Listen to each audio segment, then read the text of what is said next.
Um, sure. Let me just carry on from what was said before. Please.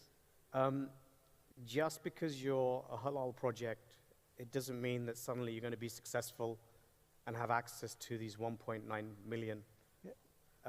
Actually, the halal thing probably comes fifth down the list.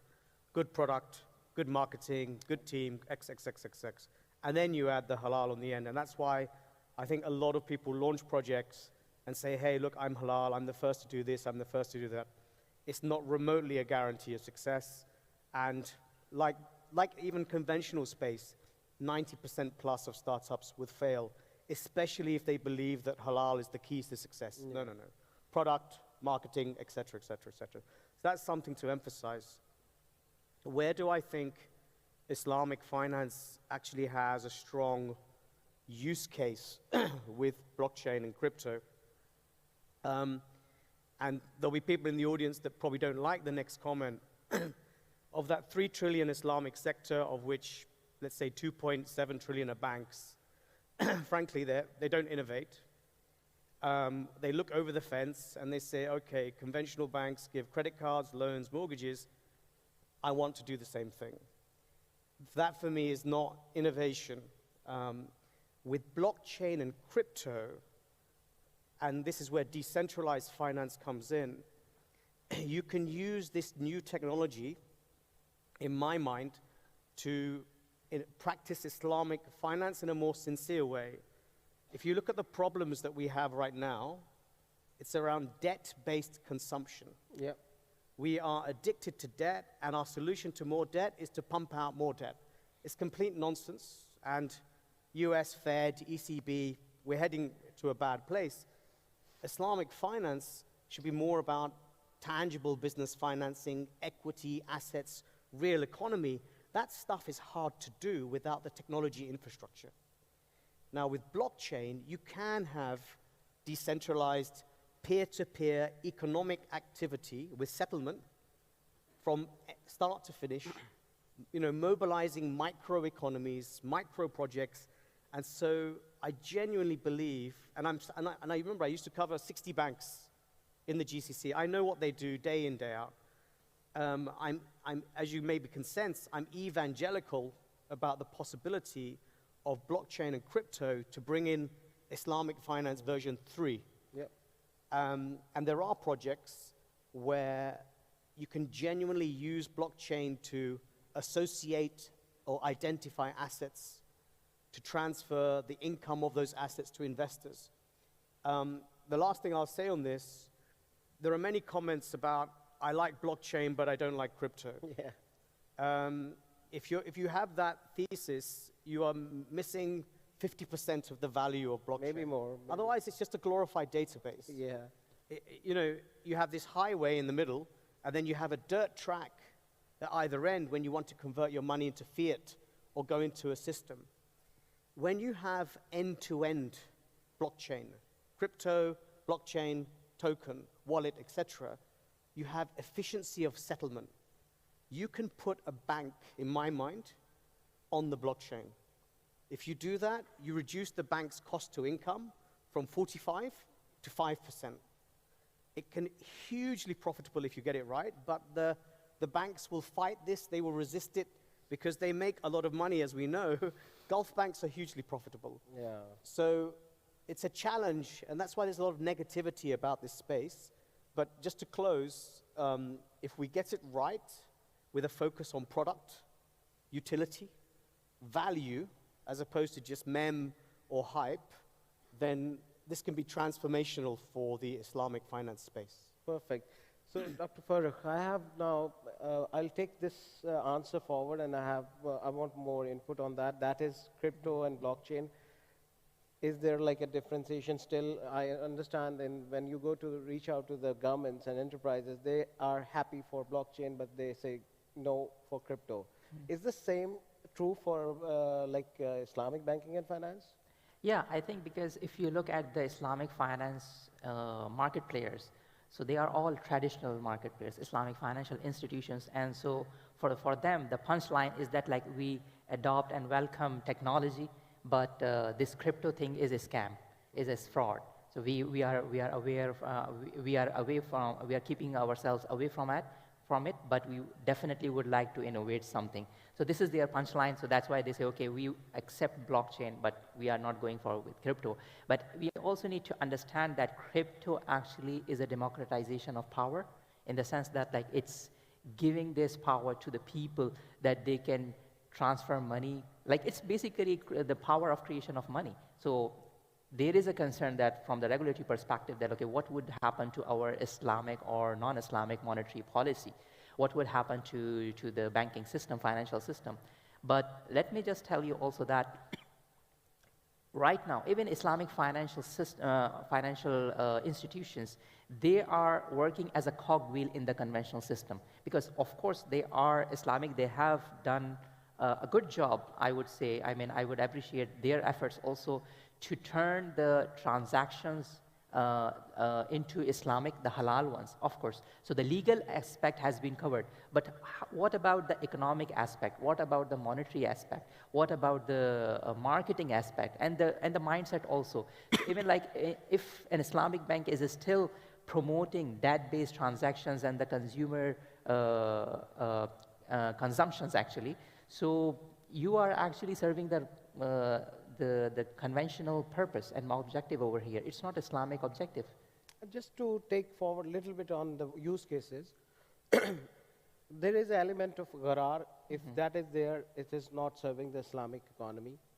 With the blockchain's intrinsic features like transparency and like again clarity for the all ecosystem, is this a very classic use case for issuance of any sukuks and any other Islamic economy thing? Yes, I think that is something which is, I mean, the way I see it when I studied Islamic finance, all the transactional complexities and blockchain, I think that it's a perfect match. Why? Because it gives you transparency, perfect auditability, and if you are creating dApps or smart contracts on them, so it means that like no transaction can go through without being correct, you know? So like that transaction cannot happen if it is not correct and follow the rules coded in the smart contract. And another thing is like if you look at the Islamic financial transactions, then you would find that it's a nexus. It's not a very simple product. For example, if you look into the house financing transaction, so if you go to a conventional bank, it's a straightforward lending and borrowing transaction. There is nothing behind it. I mean, it's simple. But if you go to an Islamic bank, then there are 4 different transactions being done. There is one partnership contract, there is one sale and purchase contract, and there is rent contract, and then afterwards there is either a hiba, I mean a gift contract, or like just transfer of ownership. For that, there is another contract. So there are four different contracts involved in a house financing transactions. So now, and then each and every contract has to be executed at this right sequence and at the right time. So imagine, and because of that, all the transactions are costly, inefficient in Islamic finance. If you run a smart contract on that, you can ensure it in a very efficient manner. Perfect. Moving to Mr. Zubair, you said that you will be certifying, or you are already certifying the projects for the halal certification. What are the credentials required for doing that? What is your metrics to assess a project that it is halal or Sharia compliant? Yes, to make any cryptocurrency Sharia compliant, we have to see different elements. First of all, the element of interest, gharar, speculation, gambling, token economics, and as well as underlying contracts. And we also see the mechanism of how that token will, or that currency will be exchanged with the other currencies, and their investment portfolio, and what is the utility of that token. There are different elements which are involved for the Sharia complianceness of any cryptocurrencies, and as well as you know very well that to make the Sharia complianceness of the blockchain, NFT, or the cryptocurrencies is not the matter of the Sharia people right now. Yes, our Sharia scholars have a lot of very good knowledge about Sharia. Right. But in this blockchain or in this cryptocurrency, a lot of technology is also involved. And a lot of Sharia contract, as rightly mentioned by my colleague, that we have to see the different contract. So we have to evaluate those contracts within the technology as well. And these are some elements which we are generally we have to see. Right. And then we have to reach the conclusion, either the process flow, the contract, the technology, underlying assets, and the utility of the coin. Then these are, and by the way, we are working from last 16 years for the giving the Sharia certificate to banking and financial industry. It will take 1 month, 2 months, or maximum 3 months. But for the cryptocurrencies, right now we have one client from last 7 months. We are working with them, but unfortunately we didn't reach to the conclusion either this is a Sharia compliant or not. So a lot of technological elements are being involved to make the decision either. That's exactly what I want to follow up, but you answer yours. How much is the time process and what and things involved? Zahid, coming to you, in your intro, you mentioned that you've been doing the conventional events, and now you are doing very much focused on the Islamic projects, and especially on the metaverse. So your event is Halalverse, which is happening in Dubai on 30th of May. Tell us more about that. What triggered you to come up with this kind of very niche project-based event? Right. So basically, Halalverse is not just an event. Okay. We are actually creating, I would say, it's going to be an aggregator, wherein we will be filtering out some of the, I would say, Sharia compliant projects and list them on Halalverse. Okay, as I mentioned before, a lot of these projects, they claim to be, so-called Islamic fintech projects or, Sharia compliant projects, but then they are not because, they do not have the, Sharia board on in-house and all. But now with Halalverse, what we are trying to do is, if they meet all these criteria and they have the halal certificate, then they come on the Halalverse, basically the portal which we are making.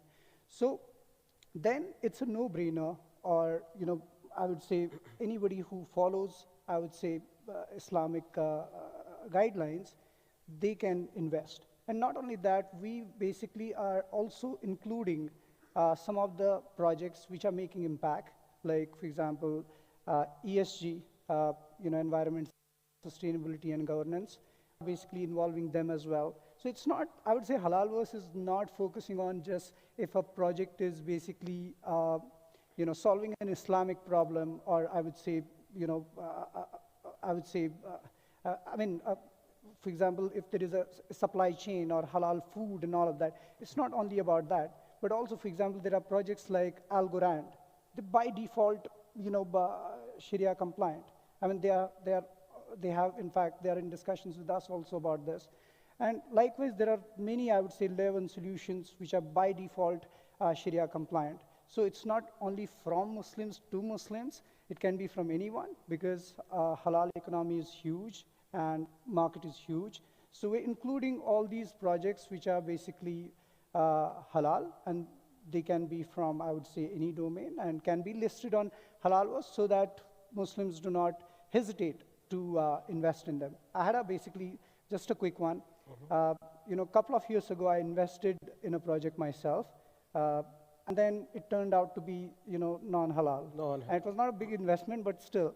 So, then I was like, there should be something wherein I can go to this, go to the, the marketplace or a portal where I can see, basically there are these Sharia compliant projects and I can, invest without hesitation. So that's the main reason of Halalverse. And now Halalverse event basically is going to basically focus on the projects and basically give them visibility. We're doing this in Dubai on 30th of May, and all of you are invited there. So we're doing this on 30th of May, inshallah. So after that, we're going to, Saudi, then London, as well as Malaysia, Indonesia, and creating more awareness about, I would say, Halal Web3. And yeah, I mean, that's basically about Halalverse and Halalverse events. Good luck for that. And Mr. Khalid, you also have a project of DeFi, MRHV. Tell us, first of all, what is the connectivity between the Islamic finance and the DeFi? Is there a match and mismatch? And more about your project. Sure. Just so, it's marhaba, MRHB, so it's easier to say.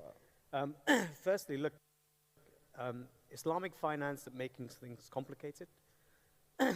Technology is, and Dr. Farouk is the learned scholar here, is neutral.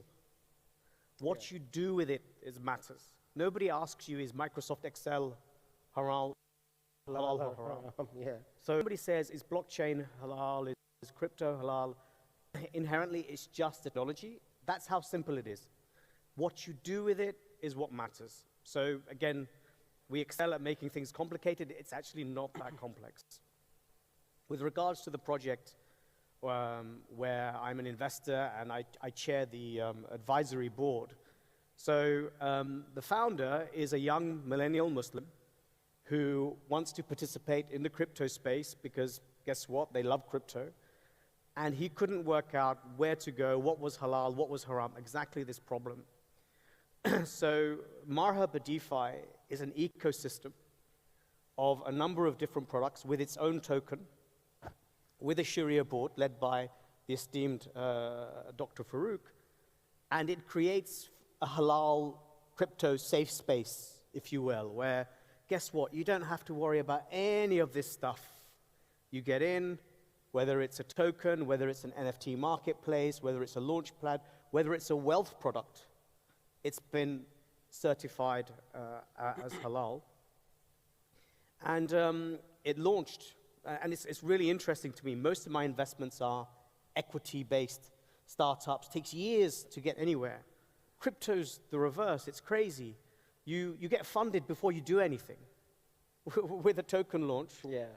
And the project between June and December launch last year raised $5 million US from over 1,000 investors. The Telegram group is 45,000, I suspect mostly millennials. They're not guys like me.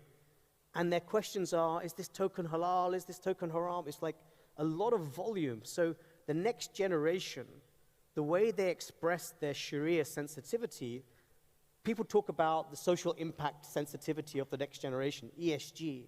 Sharia is how this younger generation expresses that sensitivity. So had a successful launch in December, halal wallet, halal marketplace. We have a halal wealth product. Alhamdulillah, like things are going quite well. And just to close, look, Islamic DeFi is 0% market penetration. Yeah. Islamic finance sector is around 3 trillion. If only 1% moves into DeFi, it's not a very ambitious target. You're talking about 30 billion TVL. The entire DeFi market right now is worth 150. So the potential for Islamic DeFi is huge. And then from a more, let's say, spiritual or ethical standpoint, in my view, it's much closer to the promise of Islamic, where everybody in this room can conduct peer-to-peer economic activity. I can finance his business. I can interest-free finance that person. I can share in the wealth. So that's the goal, and let's see, inshallah, where it goes. Good luck for that. And with that, we have the last question with Dr. Farooq Habib. Without the latest Web 2.0 metaverse discussion, and are there gaming trends for like halal games and halal metaverse? Yeah, I think that's a very good question because working in the crypto and DeFi space now, the next trend is metaverse and NFTs anyway. So, and gaming also, because what I have seen is like sometimes it can create a social impact. I was talking to one of my friends and he told me that, you know, that play-to-earn games, sometimes you can earn a salary of a fresh engineer if you are just playing it daily on like 2 to 3 hours only in underdeveloped countries. So it can make some social impact there. But how about making it in a Sharia compliant manner? Because of course, like when you are trying to earn some decent money, definitely you would be looking into like whether it is ethical, halal, etc. So this is something very much interesting, and I have from my personal experience, have seen a lot of demand for that. And I must tell you also another thing, like making it halal doesn't mean that like you will be hanging a person like me. You understand? Or there will be lady characters. Yeah. So it doesn't mean that. Like there are some certain parameters where we can basically ensure that, okay, if these parameters are met, it's very simple. So, and then when these parameters are met, then you can see that there is a halal gaming or a halal metaverse. I was talking to another very good potentially good project, and they were just talking to me, and then they showed, Farooq, let me just show you our gaming universe, and then we have these games. And you know that, I told them, okay, you know that the games you are showing me are Sharia compliant. I said, are they? So they were shocked actually. They say, okay, if they are Sharia compliant, can you give us like a halal certification for that? Because when they show me, okay, that's how you play them, and then that's how you earn some crypto on that. So I say, okay, your structure, your game looks very Sharia compliant. So this is basically the thing, like some people think that, okay, when it's Sharia compliant, you are confined, you are restricted too much, but it's not like that. Even I was screening and reviewing some of the existing projects and found that, okay, they are already Sharia compliant, do not say it, and then they're not meant to be Sharia compliant, by the way, in the first place. They were. So that is something which is also like a eureka moment for me when I was looking at into different strategies also in DeFi, for example, yield farming. So there were some specific, very specific strategies which are Sharia compliant, by the way. Great. So with that, I'd just like to end that it's a match blockchain and Islamic banking and finance. There is a double requirement of audit or compliance in Islamic banking and finance, which with the help of smart contracts, these people are very scarce people. You don't get that many. That's why Islamic banking and finance has a deficiency in the world. So with the help of technology, with the help of blockchain, with the smart contracts, we can replicate their work on the smart, help more Islamic banking and finance applications. Thank you very much. It was short time, but we'll try to cover on more. Thank you so much. Okay. That was fascinating. Before you all leave, Mohammed, I know obviously you're a BSV supporter and building your own company on BSV. Why do you think the scalability and public nature of the Bitcoin protocol at scale can be useful for Islamic finance products? Indeed, that's something very, very important, because again, when you talk about banking and finance, it's more about the micro transactions, right? Micro, right? And when it comes to the Islamic banking and finance, you have to add, as I said, you have to add another layer of transactions, another layer of audit and compliance. For that, for sure, you need something more like having a throughput, faster throughput, and lower transaction fee. That's the most important part for any financial institution, to keep the cost low as well. So with the BSV blockchain, I'd like to suggest that this is the perfect match for any Islamic banking and finance. In fact, my own project, which is InvoiceMate, is using BSV blockchain for the same reason, for the business reasons, not because I'm part of the BSV team. There is no contractual thing with me and BSV to use BSV in my projects, but we are using it because it is serving for the Islamic banking and finance projects perfectly. All right. Well, we hope all of you will take that spot, and you might be able to participate in this world. Thank you, gentlemen. We appreciate you joining us. Thank you so much. It's amazing the things I get to learn as I travel around the world, educating people about blockchain generally, but also what the needs of particular industries, cultures, countries are that can be solved or improved with blockchain technology. That is a perfect example. The last panel talked a bit about smart contracts and how smart contracts are valuable and necessary to implement some of the types of products and services that you might need for Islamic finance, traditional finance, or games, you name it. Smart contracts is something people talk about a lot. And one of the things I hear often around the world when I educate people about BSV and its use of the original Bitcoin protocol and being the original Bitcoin protocol is, but Jimmy, You can't do smart contracts on Bitcoin. I actually got this question speaking at the NIEEE Technical Symposium with Latif Ladid recently in Rabat, Morocco, and I turned to the student and said, well, what makes you think that? There's just this huge misconception out there built up for years because of the restriction of Bitcoin's original protocol in BTC that it's not capable of doing that. Quite the opposite. In fact, the original Bitcoin protocol designed all of the elements to create the most powerful smart contracting computation systems in the world. Here to tell you about the founder and CEO of a company called Scrypt, which is powering a lot of the smart contract capability on BSV with its own high-level smart contract language and so much more. We're going to welcome him to the stage to talk about smart contracts and computation on BSV, one of the brightest technical minds in the BSV ecosystem. Please welcome to the stage Xiaohui Liu.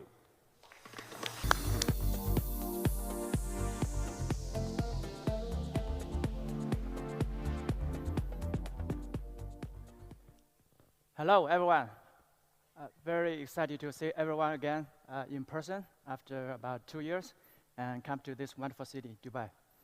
So today I'm going to talk about the power of Bitcoin smart contracts because as Jimmy just briefly mentioned, I think when, either due to misconception or intentional misinformation, a lot of people don't usually associate Bitcoin with smart contract. Today I'm going to show not only is you can do any kind of a smart contract, but also it's much more powerful and scalable than any other competing blockchains.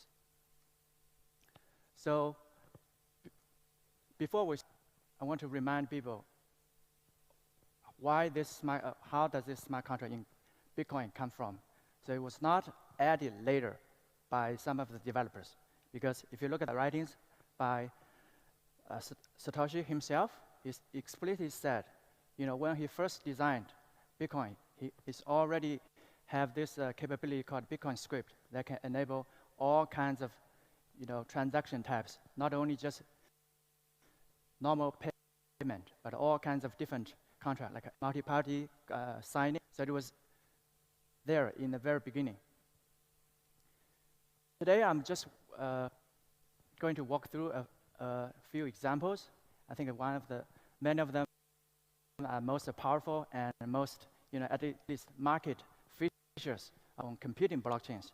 I'm going to show you not only you can do it, but you can do it much more efficiently and more economically. So again, than the room, BTC. So these are the only number of features we listed here. Some of them, if you are technical enough or you have been following BTC chain, you probably see many of them very familiar. For example, so-called Schnorr signature.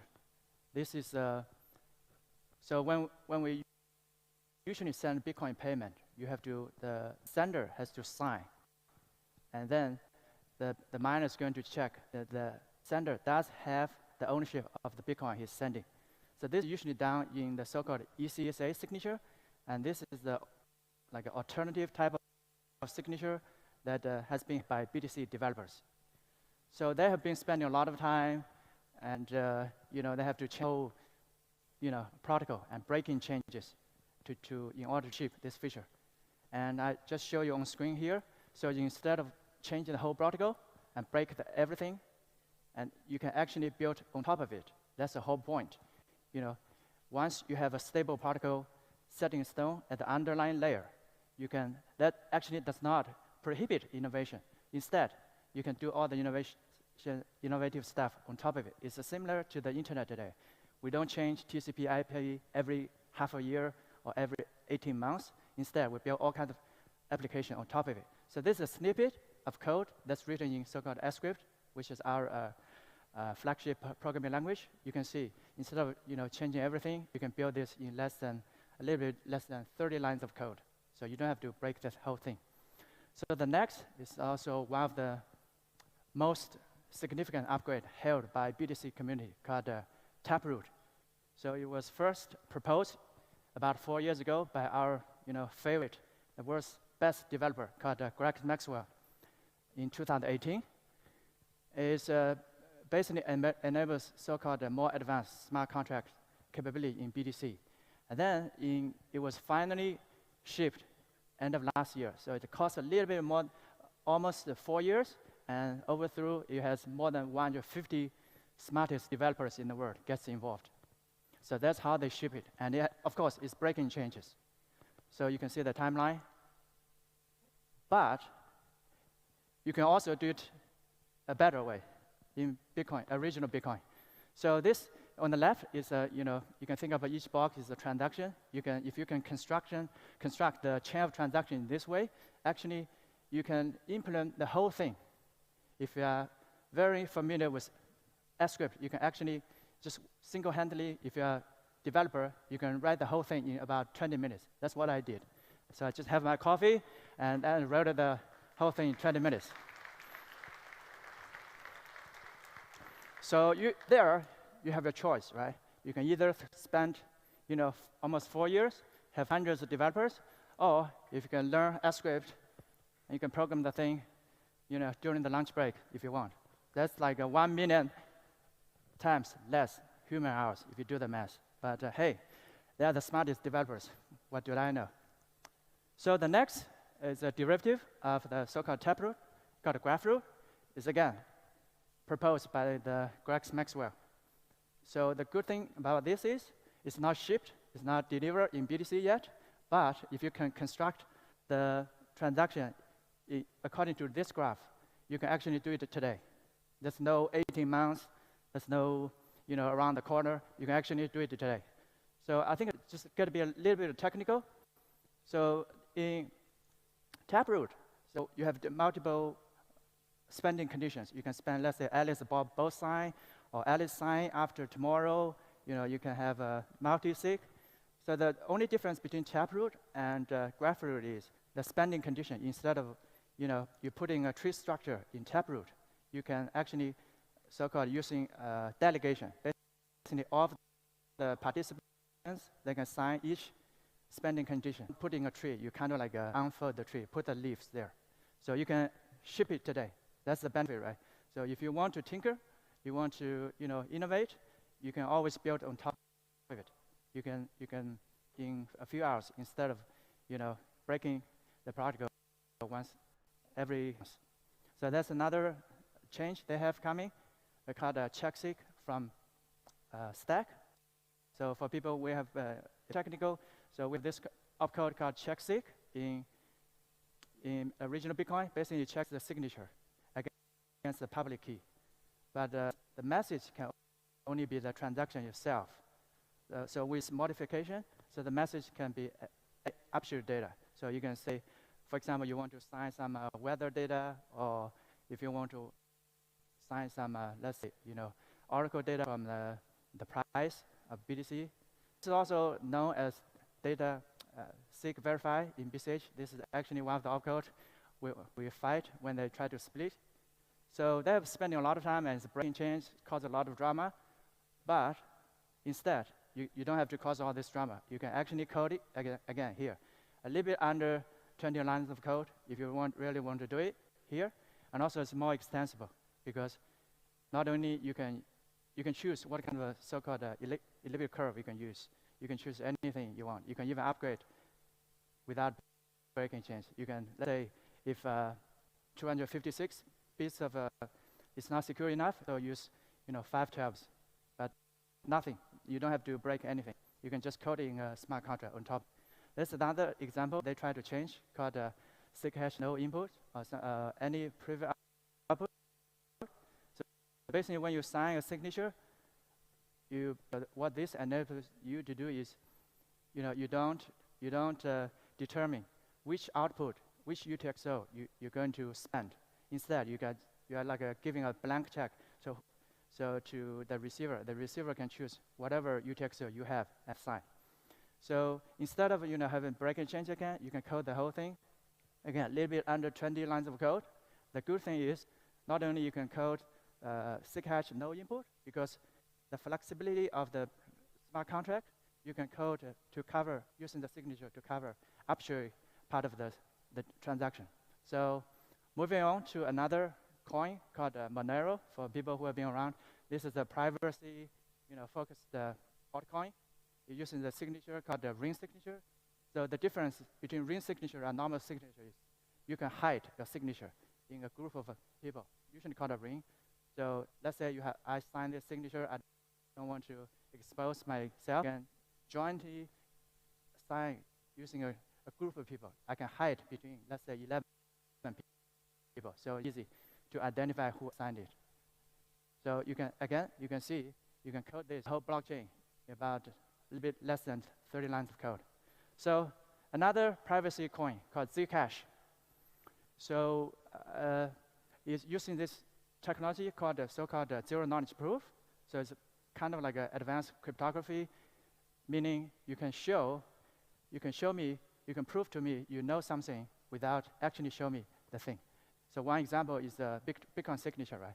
It's kind of a zero knowledge proof, right? You're showing me you have the possession of the private key to this public key without showing me the private key itself, right? Because otherwise I can steal your coin. So it uses this technology called the ZK snarks. Basically, that's the number one feature that enables Zcash. We actually implement, a primitive of ZK snark called a bilinear parents on the right. So we can implement the whole thing again in a little bit, 30 lines of code, and you can actually then run Zcash if you really want on top of Bitcoin. You don't need to launch another whole blockchain. You don't need to have another set of miners to verify. You can actually build the whole chain again. Either it's Monero or Zcash on top of Bitcoin. So I think here for now we have talked about the powers of Bitcoin smart contract. So instead of either constantly have breaking changes, upgrade like BTC did, or some people that in order to achieve something or other features, they launch another independent chain.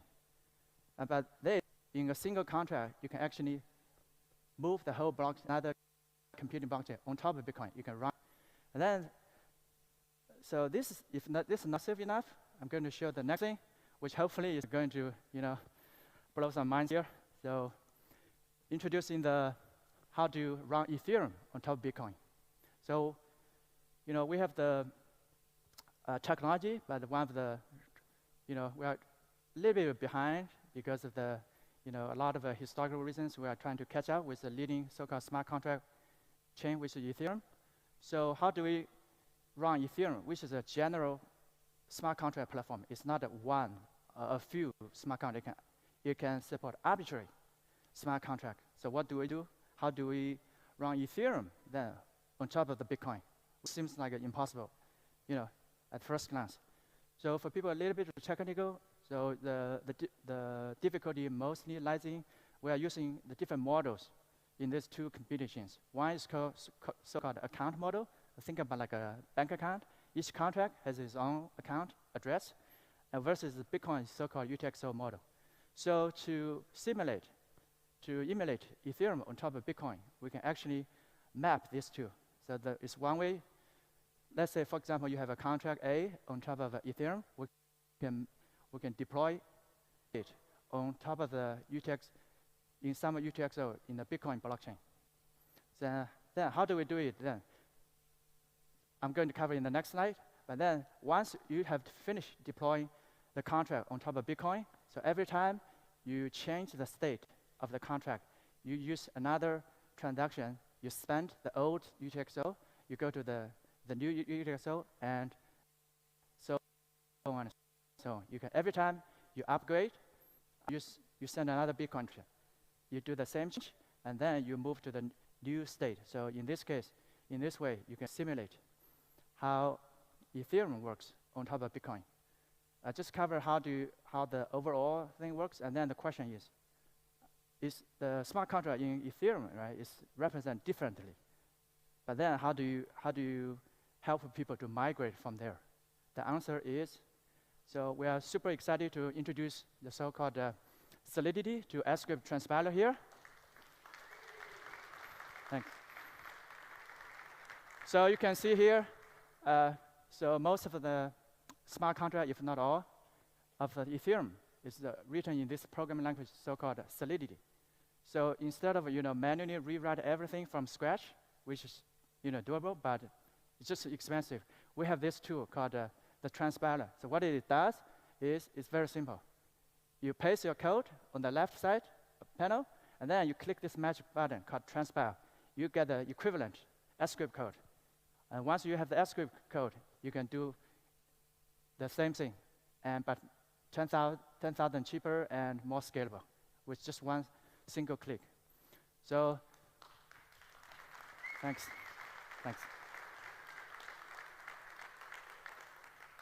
So this is a joint project with Vianet. We have Robin. We thank Robin and Kane to help us integrate.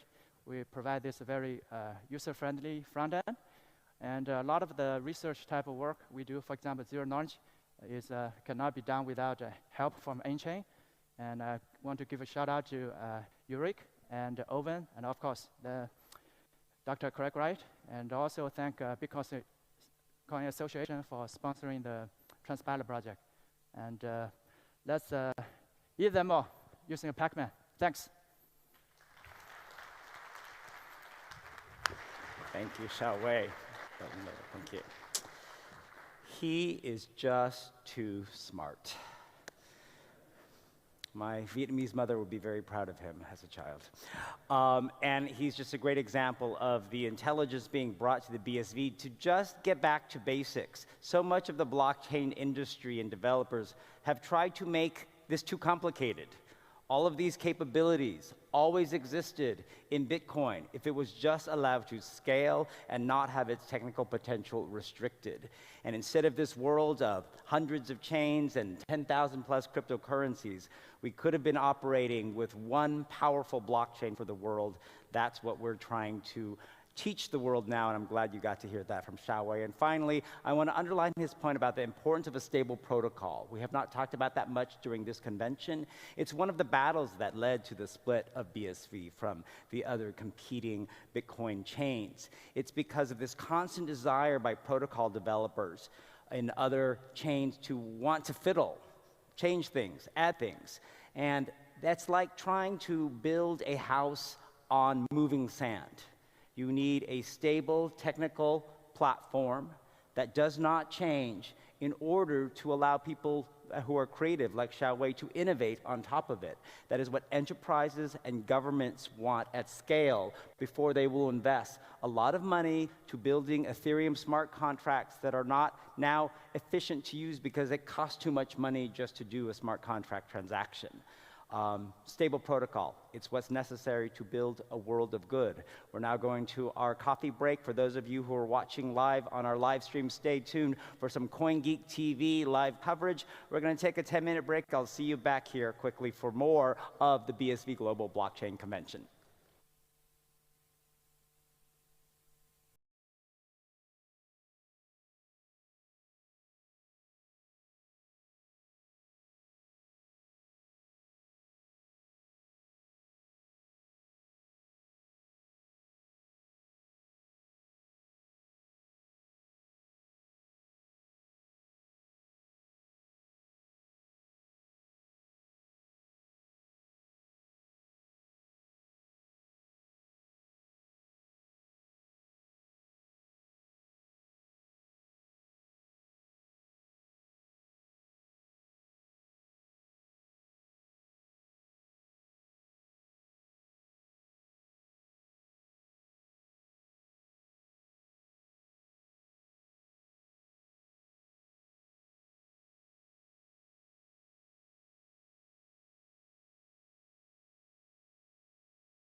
does it take to make something useful?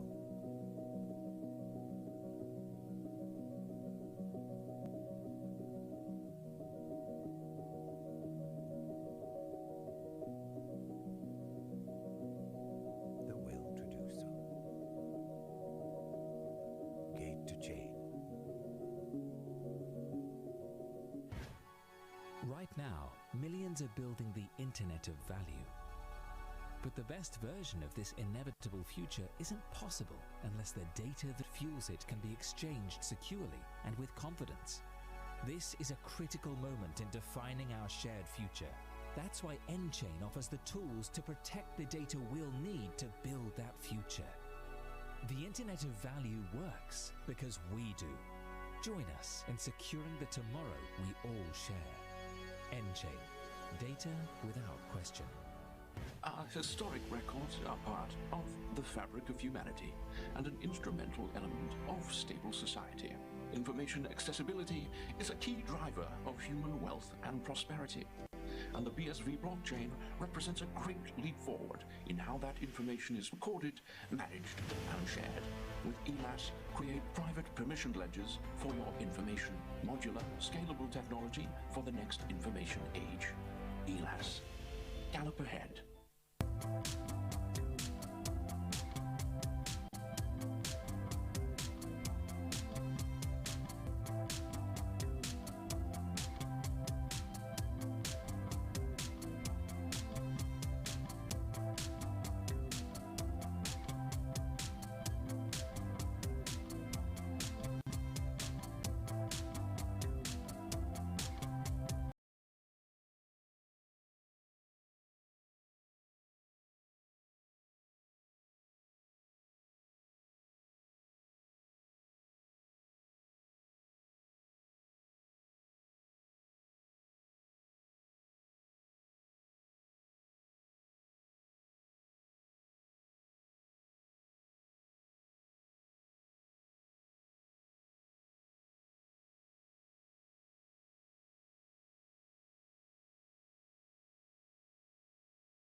What does it take to make something useful?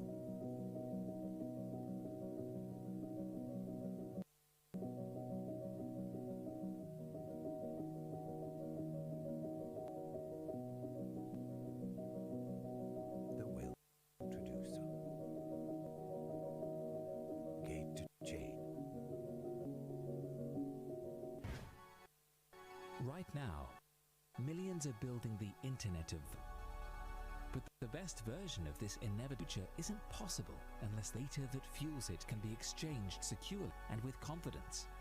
This is a critical moment in defining our shared future. That's why it has the tools to protect the data we'll need to that future. The Internet of Value works because we do. Join us in securing the tomorrow we all share. NJ, data without question. Our historic records are part of the fabric of humanity and an instrumental element of stable society. Information accessibility is a key driver of human wealth and prosperity, and the BSV blockchain represents a great leap forward in how that information is recorded, managed, and shared.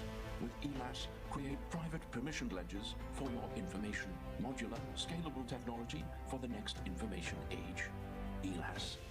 Gallop ahead.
Ladies and gentlemen, please take your seats as Global Blockchain Convention is about to begin.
Welcome back to the BSV Global Blockchain Convention. For those of you here at the Grand Hyatt Dubai, lovely to see you again. For those of you watching virtually on our live stream, hi, and I hope you've been enjoying CoinGeek TV during the breaks. Remember, if you're watching on the YouTube live stream, go over to our virtual conference platform. For that, you need to register, if you're not already registered, at globalblockchainconvention.com.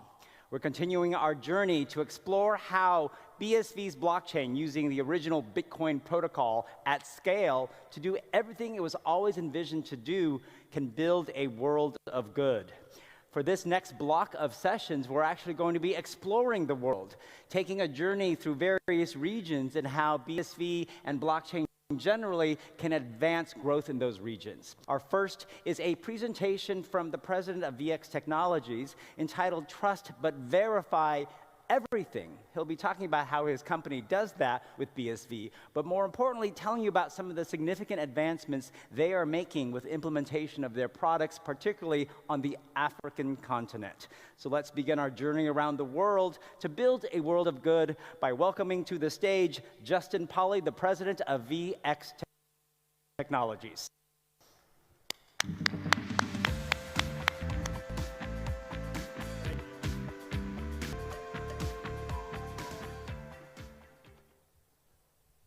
Good morning, good afternoon, good evening, everyone. My name is Justin Pauly, and I have the distinct privilege of being the president of VX Technologies. Today, I want to tell you a little story about VX Pass, our transformation into VX Technologies, where we are, and more importantly, where we're headed. And at the end, we have a very special treat for all of you here and all of you globally. Our story began, simply enough, we solved a problem. The founder of our company, Zachary Weiner, and a brilliant programmer and developer, created a system to verify one type of record. But we quickly saw that this type of verification would have global impact, and we could really develop enterprise-level company based on this process. This tested process starts with a trusted source, sources that we're already used to trusting. Things like governments and doctors and health professional organizations. We have them verify a record. We transfer that ownership to the end user. And that record is now verifiable globally. Our solutions in the VXT ecosystem are broad, but they're all based on the same core technology that allowed VX Pass to become a world leader in healthcare on blockchain. We verify credentials. We verify achievements, such as academic or otherwise. We also have VX Verify, and that is our free program, that is that portal, that verifies this record anywhere in the world. And of course, our flagship product, VX Pass, which is focused mainly in healthcare, vaccinations, critical health records, and things like that. We are addressing global issues on a global scale. The authenticity of records has been a troublesome spot for many years in many places. We are solving that by providing an exit from a cloud-based server where the control mechanisms are limited and not very trustworthy. With BSV blockchain, we have an affordable storage solution, and we also have this wonderful thing, which is that peer-to-peer verification process that all of our VX Cred, VX Achieve, and VX Pass all operate through. And there's a wonderful sort of side thing that happens when we do this. So when we have records on chain, there's no personally identifiable information. So we have extremely wonderful data for scientists, universities, and governments to make critical health decisions, to have really solid data for incredible research, even platforms like artificial intelligence. If you don't have good data going in, you're going to get bad results coming out. So in the future, we look to expand and be able to use some of these data sets and records that are stored on BSV blockchain to enable other things like AI, better governmental decisions, critical health care decisions, and the lot. And of course, everything that we do at VX Technologies is obviously mobile-based. The opportunity for us to go from cloud storage and local storage to verify these records and finally put them on chain. So in some cases, we're helping governments and corporations clean up, shall we say, records that have piled up for far too long. Then they're not verified, they're not valid, they're not really sure if they're real. And in other cases, we're starting fresh at the point of truth. If you take a medicine, we can put that on chain and date stamp that on BSV blockchain. And I think we all understand this opportunity funnel that you can see behind me. At the core of everything that VX Technology does, we really are here for two things. And it's empowerment, and the result of that empowerment is something that we like to refer to as digital sovereignty. So we can empower nations, corporations, most importantly, the end user. And empowering that end user really is that first step into having sovereignty. So borders or attending a school overseas may be a problem if you can't prove you had a polio vaccine when you were a child. Well, you can't get one now, you're not a child. So these critical records give that person sovereignty. And that sovereignty is really the ability to steer your own ship in the world. And by doing these wonderful things through achievements, or let's say I was a diesel mechanic and I wanted to go to another country, how do I make sure I can get that same type of job? I have a certification here, but maybe that certification is not valid, they don't understand it, and more importantly, they do not trust it. So with VX Technologies and our product suite, we're able to give these lasting opportunities. And through VX Technologies and our platforms, these lasting opportunities, that digital sovereignty is really important because it is trusted. And it's trusted because we can verify it. Our markets are broad, but they all stem from the base, brilliant technology that created VX Pass.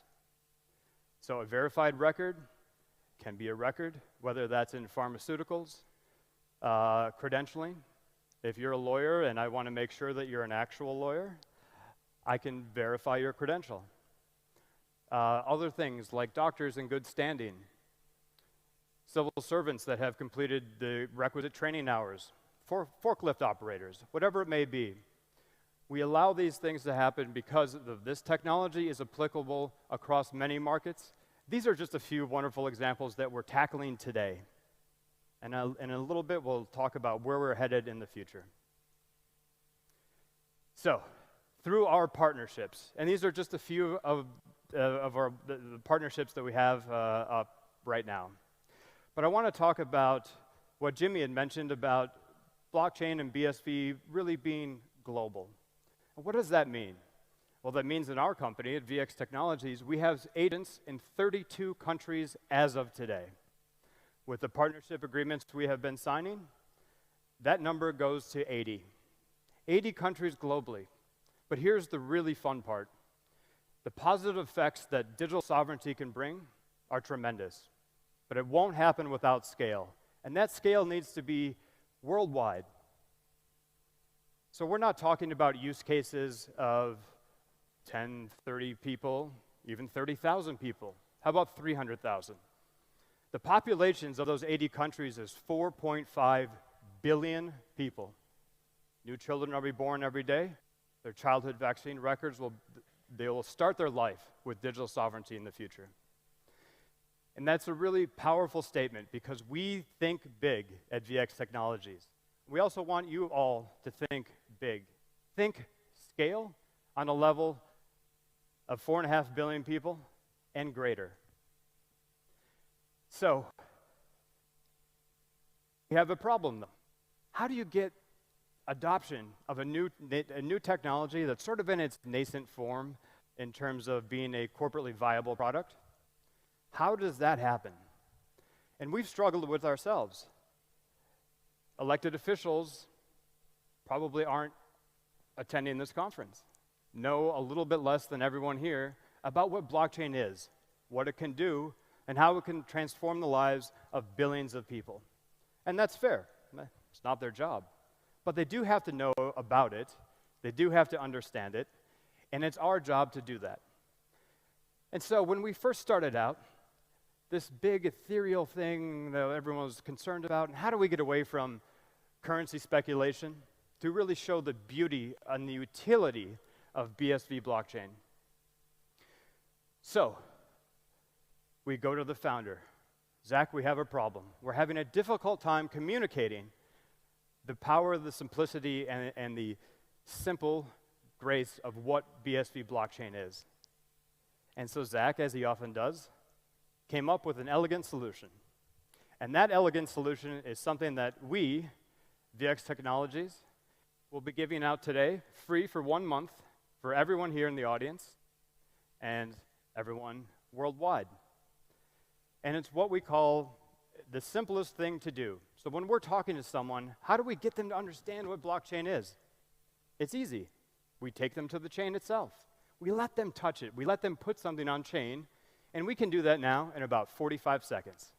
And you should see in the meetings the change of tone, the understanding, and the acceptance of what this world can be, and all the good we can do in it, just by allowing them to touch it.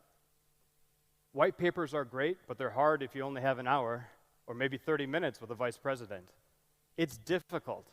And so we have taken some time to make it easy for us, and it's a sales tool that we currently use in about 32 countries, and it's one that I hope you all can use as well.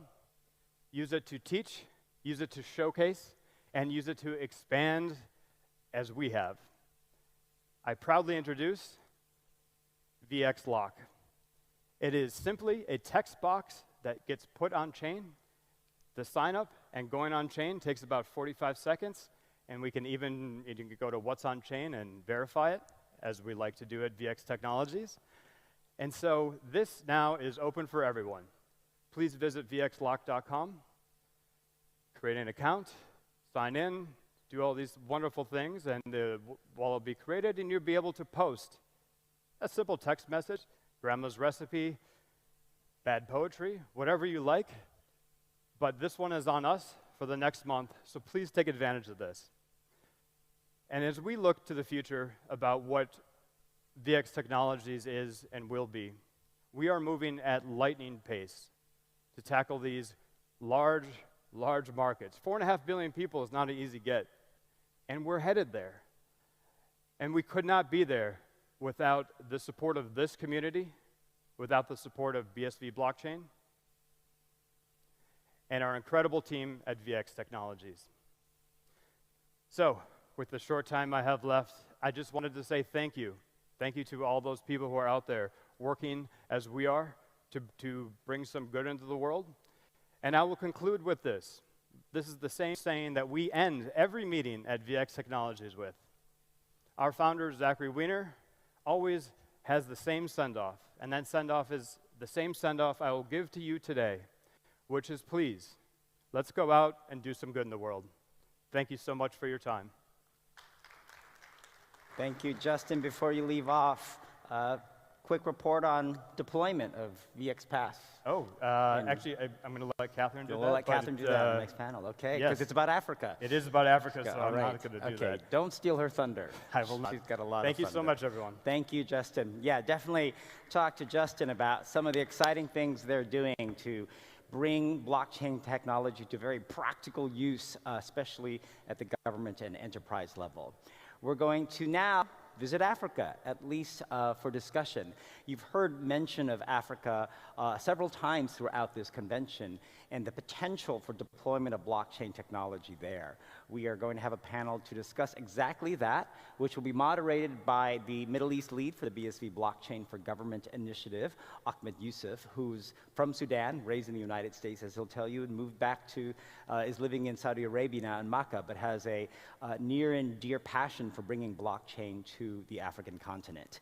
He'll be joined by panelists Kashifu Inouye Abdullahi, who you saw the other day. He's the Director General of the National Information Technology Development Agency, NIDTA, in Nigeria, and we are so honored to have his presence again.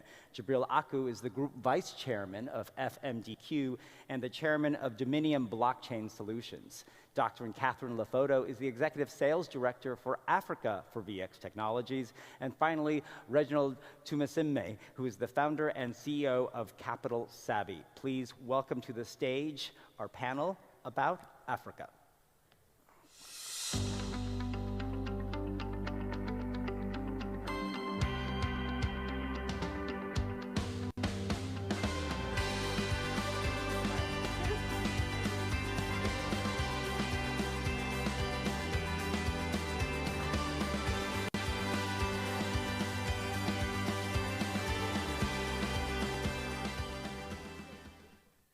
Good afternoon. It's time for Africa.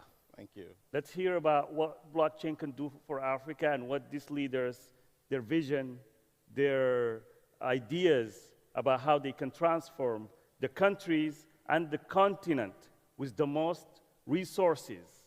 That there's no doubt when people look into Africa, they look from the perspective of a continent that need help. Just let's be honest. But in reality, for those who understand and they lived in this continent, they know there's more resources than probably anywhere else on the earth. How to harvest, how to use these resources to benefit the people who live there and to advance the services in the technology side is, I guess, this is what we'll be talking about and discussed. And on top of this journey will be the blockchain enabling all of these resources and all of these ideas and innovations. So before we start and dig deep into this conversation, let's just start by you, Mr. Director General, Mr. Abdullahi from Nigeria. Tell us about yourself real quick, and then we'll get into our conversation, and then everybody will give us just a little bit introduction about themselves. Okay, thank you very much, Hamad, and thank you for having me. My name is Kashfi Inua Abdullahi, the Director General and CEO of the National Information Technology Development Agency, a government agency that exists to help Nigerians and anybody residing in Nigeria to create and capture value from emerging technologies such as blockchain, while avoiding the ills of those technology. So our major mandate is to help balance between the challenges and opportunities in emerging technologies by creating an enabling environment for everyone to innovate in Nigeria. Thank you. So Mr. Jibril Ako. Yes, thank you very much, Ahmad. I'm a capital market operator, the vice chairman of FMDQ, that's the largest securities exchange, and I'm also an operator in the same capital markets with the Marathon Group, which is advisory and interdealer brokers, and also the chairman of Dominion. I'm an investor and the chairman of Dominion. Now, we're excited about technology in Africa. You talked about the resources of Africa, which is the young people. They are very energetic. They're looking for technology to drive innovation, to drive change. And BSV, bringing that technology will help Africa grow. And that's what we're excited about, and we want to see how we can bring that into Africa. We're used to the traditional methods, the old methods of technology doing business. We're excited by the new one, and we want to see how we go about that. We're excited to hear about that. Yes. So, Dr. Catherine. Thank you and good afternoon. My name is Catherine Lepoto. I'm a molecular biologist, actually, so I'm not even a techie.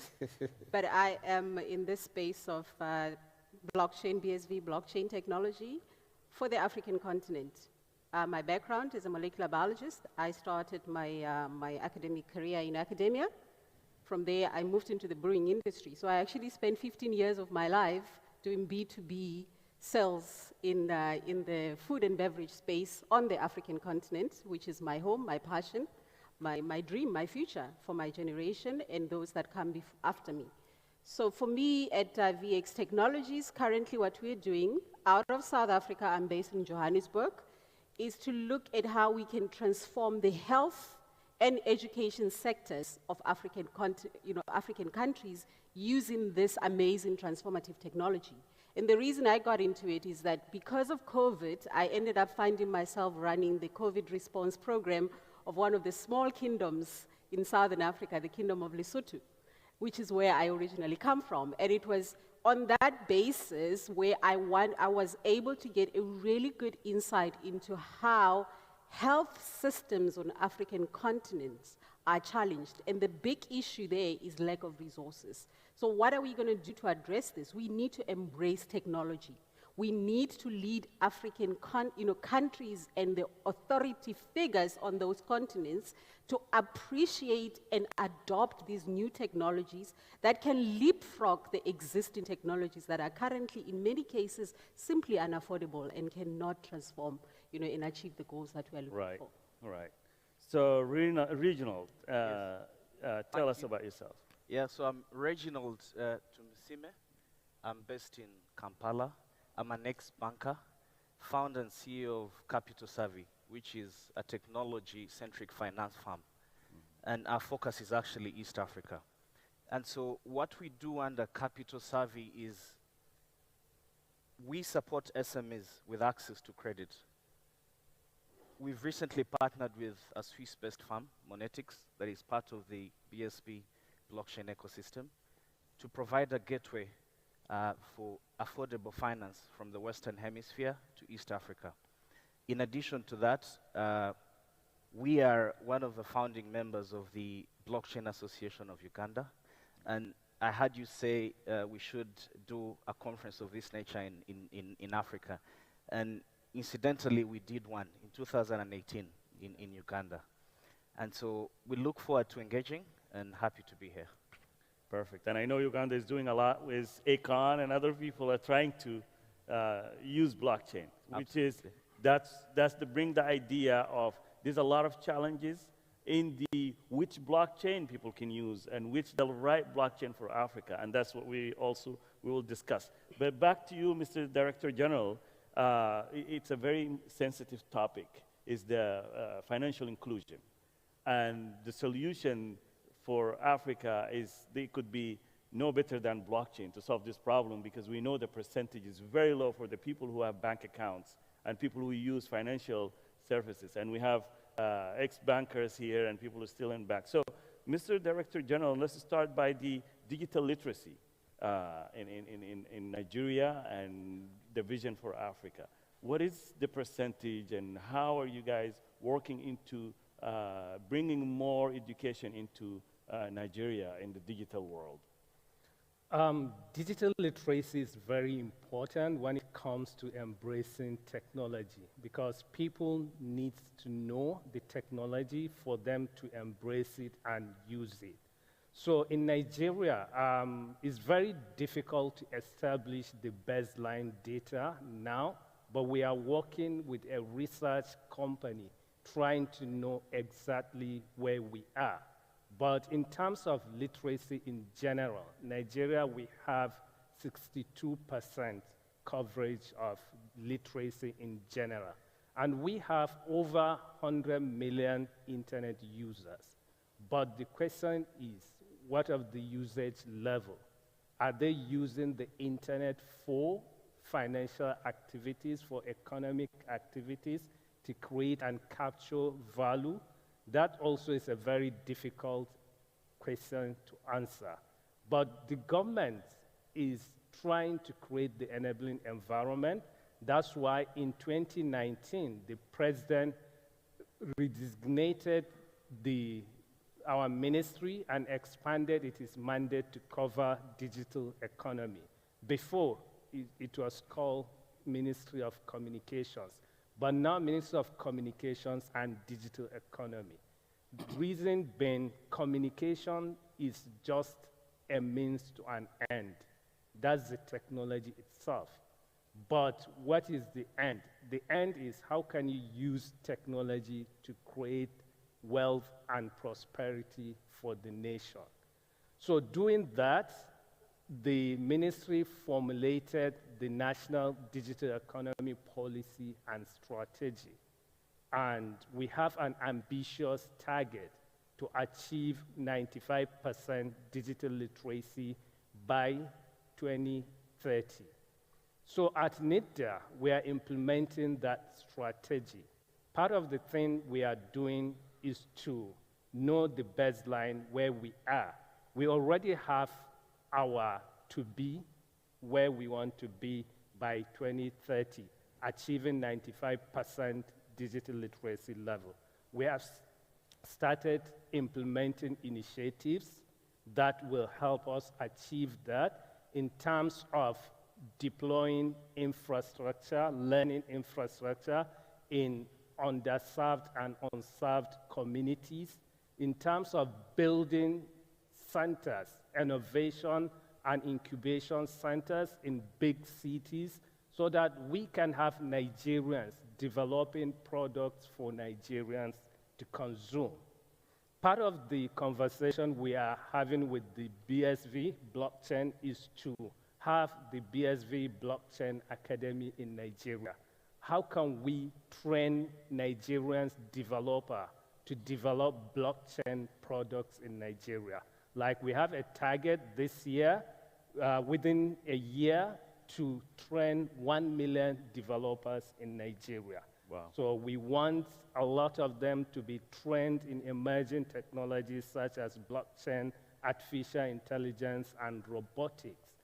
We have already impacted more than 1.5 million Nigerians in terms of digital literacy within a year from the time we started implementing the policy to date. And we are partnering with organizations, civil society organizations, and so on, to reach more, to reach a wider coverage within the shortest possible time. Interesting. So we are hoping before 2020 we will achieve the 95% coverage or rate. Very ambitious. 2030, and that's a very ambitious goal, and we know always goals like this will lead to success if you have the right sparks, and that spark is the education. When you educate people and you have boots in the ground, that you can take the country to the next level. So that will take us to our Mr. Ako, being in the financial industry and now in the blockchain solutions, merging that together, what is the fintech solutions that could actually bring the answers that the Africans are looking for from the financial inclusion perspective and from the payments and other fintech solutions? All right, thank you. In terms of how we'll cover more people and bring down the cost, cost has always been a factor in Africa. We've struggled with how to deepen financial products into the rural space. And when you look at the number of people with bank accounts, it's still not the full coverage the way we have the number of people that use telephones. Yeah. Recently, some of the two large telcos have decided that they want to be a bank to see how they can switch some of those customers from telephone customers to bank customers. But we still will have a problem with the cost. What's the cost of delivering those services? And that's where Bitcoin, BSV, blockchain will come in the sense that if I was having a discussion with Craig and he says, how would you lower the cost, which is about 40% of what you used to deliver that service to the underserved, to the rural area? What can deliver it at a fraction of the cost is using a technology like blockchain. And that's the excitement, because we have a young population in Africa. They're vibrant. Look at the way we embrace the telephone technology. If we can push that technology into the banking space, that will help. In Nigeria, and indeed many African countries, the regulator plays a key role. The regulator gives you the license to operate. The regulator licenses the technology that you use to operate. In fact, approves the technology. Correct. So BSV will do a lot more if it does the awareness, come into the country and begin to put before the regulators this technology that's available. Our friend here, the Director General, will play a key role in that, in the sense that since in charge of the infotech area, he can then convince the financial regulators that it's a safe technology, and given the developers is looking for, we can begin to create products that can go deep down to the small rural players, the man who barbs your hair, and he can collect payment from it. That's the kind of minute level we expect this technology to deliver. Perfect. And BSV will have a key role to play in that awareness campaign.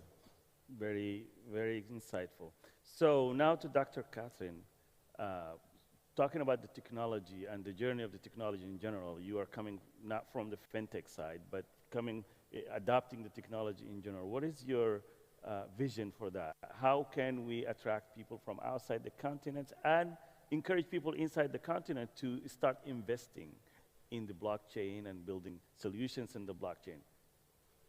Right, so I think it starts from recognizing that, we always hear about the African continent as presenting a very good investment opportunity for the future, right?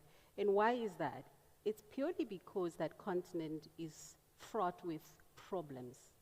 And as entrepreneurs, we know that if, you see a problem and you bring a solution to it, that's how you make money, right?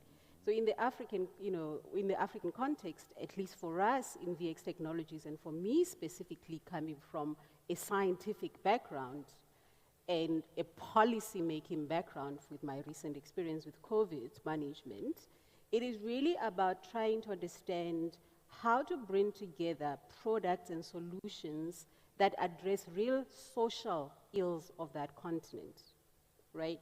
So when you look at this technology that's blockchain that everybody is talking about nowadays, for me what it says is simply to say data is currency. Yes. Right? But whose currency is it? Whose data is it anyway? We have a continent of 1.3 billion people. At VX Technologies, our solutions are about putting that data, the sovereignty of that data, into the hands of the owner, such that the owner can use it to empower their lives.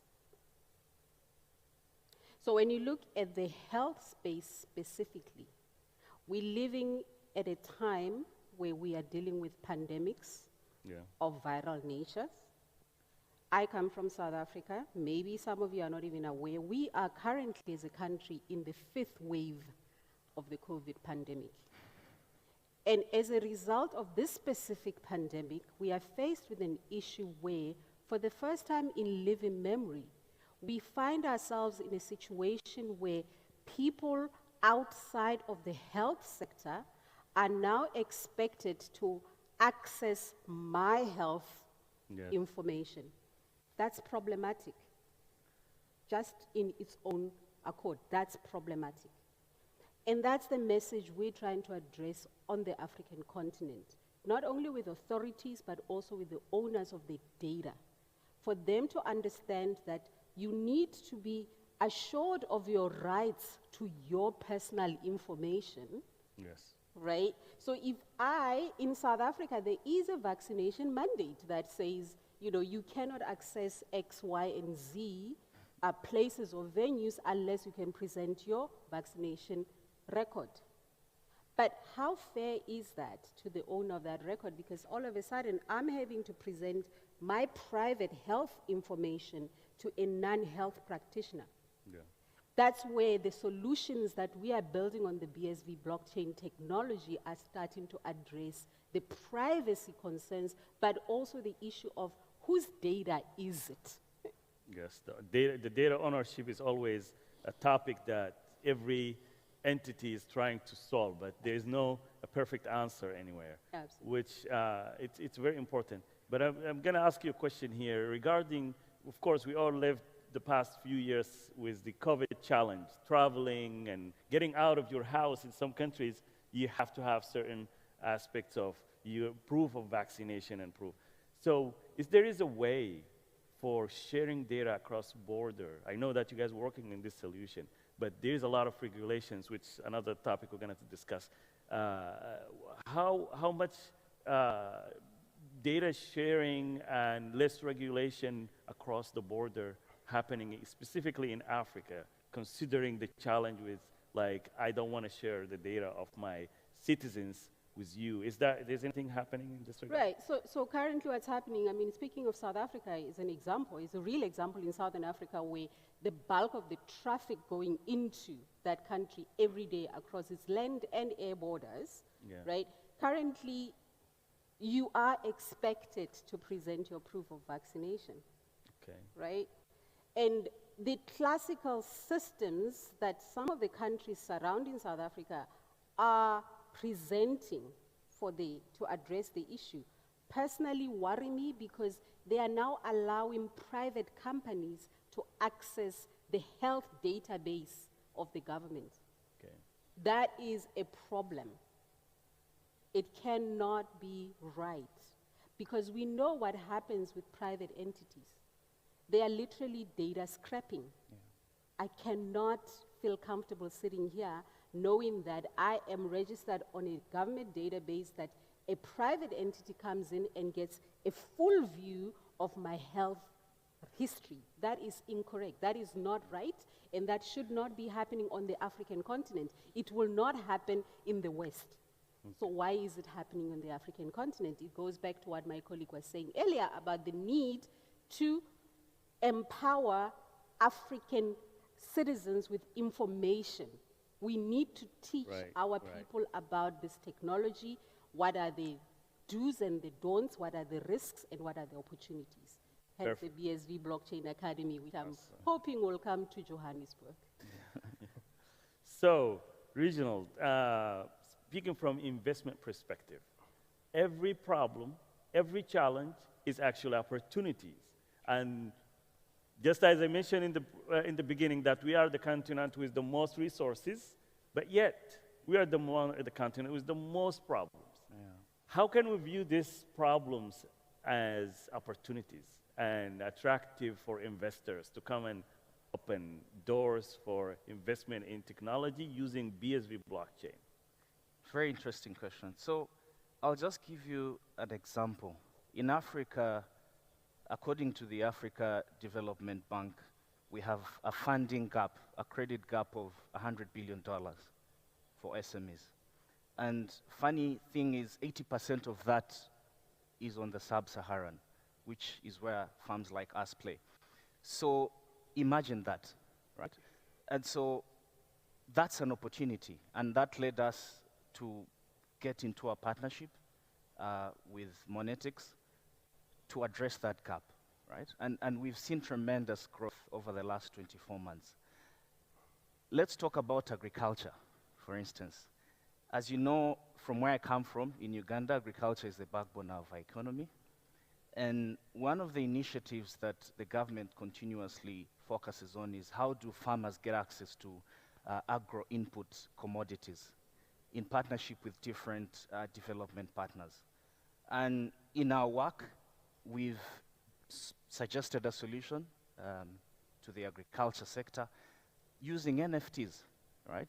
Interesting, because NFTs are known to be, digital speculative tools. Is the NFT in BSV blockchain? Or? Yes, and that's the solution we've proposed to sort of track how commodities move from a dealer to the farmer through the extension workers that are all over the country. So those are interesting use cases to address some of these key challenges. Let's talk about payments, right? It costs an average of 8 to 10% to send money across countries within the region or outside Africa, within Africa. Companies like Sentby, which I recently interacted with, part of the BSV ecosystem as well, are solving for that. So how do we then continuously view these challenges as opportunities?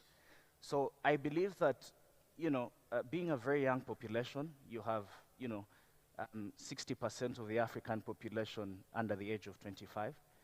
We're seeing tremendous adoption and uptake of such technologies to solve our problems.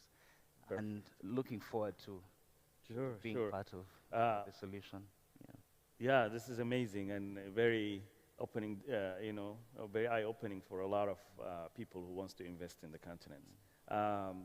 Back to you, Mr. Director General. We're kind of running out of time, so I'm going to give you guys all 1 minute. This part of the conversation is passionate topic to me, the bureaucracy As Mr. Ako just mentioned, that Africa is the most regulated continent or place on earth because there's a lot of regulation. And those regulations are actually opening a lot of doors for corruptions and a lot of doors. I don't want to take this into, I want to make answer and bring solution into this regard. So pre-accuracy is a way that when you go to get a certain business done with government, that you have to provide a lot of information, a lot of papers, a lot of documentation, a lot of data. What is the perspective in using blockchain to solve this? Because there's easy access to data sharing and information gathering and passing this information, especially with BSV blockchain, has the lowest transactional fees and efficiency and the biggest block on the blockchain. How can we use that to answer the question of pre-accuracy? Yeah, I think government is bureaucratic to make sure due diligence is followed, but humans exploit that to corrupt the process. The essence of bureaucracy mainly is to make sure there is due diligence. You get what you are supposed to get, and you have correct documentation in place. So blockchain, being the trust network for value, can help address that because it will disintermediate, remove the middleman. People will trust the system. Why do we need government to do things? Or why do we need middle entity like a bank to transact? Because we don't trust the other party. But if you can have a system in place that will make sure there is trust, there is transparency, there is traceability of whatever happened, people will trust that system. And what system can achieve that? The answer is blockchain. Blockchain. Trust is the main feature in the blockchain. Yes. And everybody can see the information. Yeah.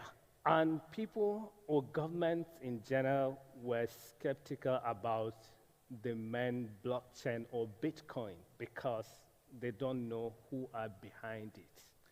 Or but having to separate. Yes, a private blockchain like BSV will build confidence and trust in governments to embrace the technology because you know who are behind the system, and it can help you with KYC. That's one major area government is trying to address because people are using Bitcoin for money laundering and other things. Yes. And government has responsibility to protect citizens and ensure there is a sense of security in whatever we transact. Right. So yes, BSV is a public blockchain, but there's a way that the data and the information could be protected inside a geographical location like a country. We can hash it and use different methods of that. So yes. So over to you. We're really running out of time, but just in 1 minute, if we can see how we can get the pre-accuracy out of the door. Just use blockchain and solve it. What is your insight on that? No, you've touched on the major drawback in doing business in Africa.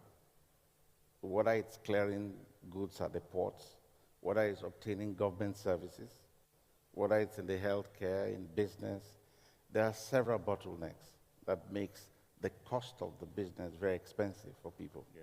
So any technology that can lower that cost and introduce efficiency will go a long way in bringing investors into Africa. And that is the challenge that we have to solve. Our company, Dominion, is working with some African countries on port clearing, for example. We could tell you how much using technology will reduce the timeline it takes to clear goods.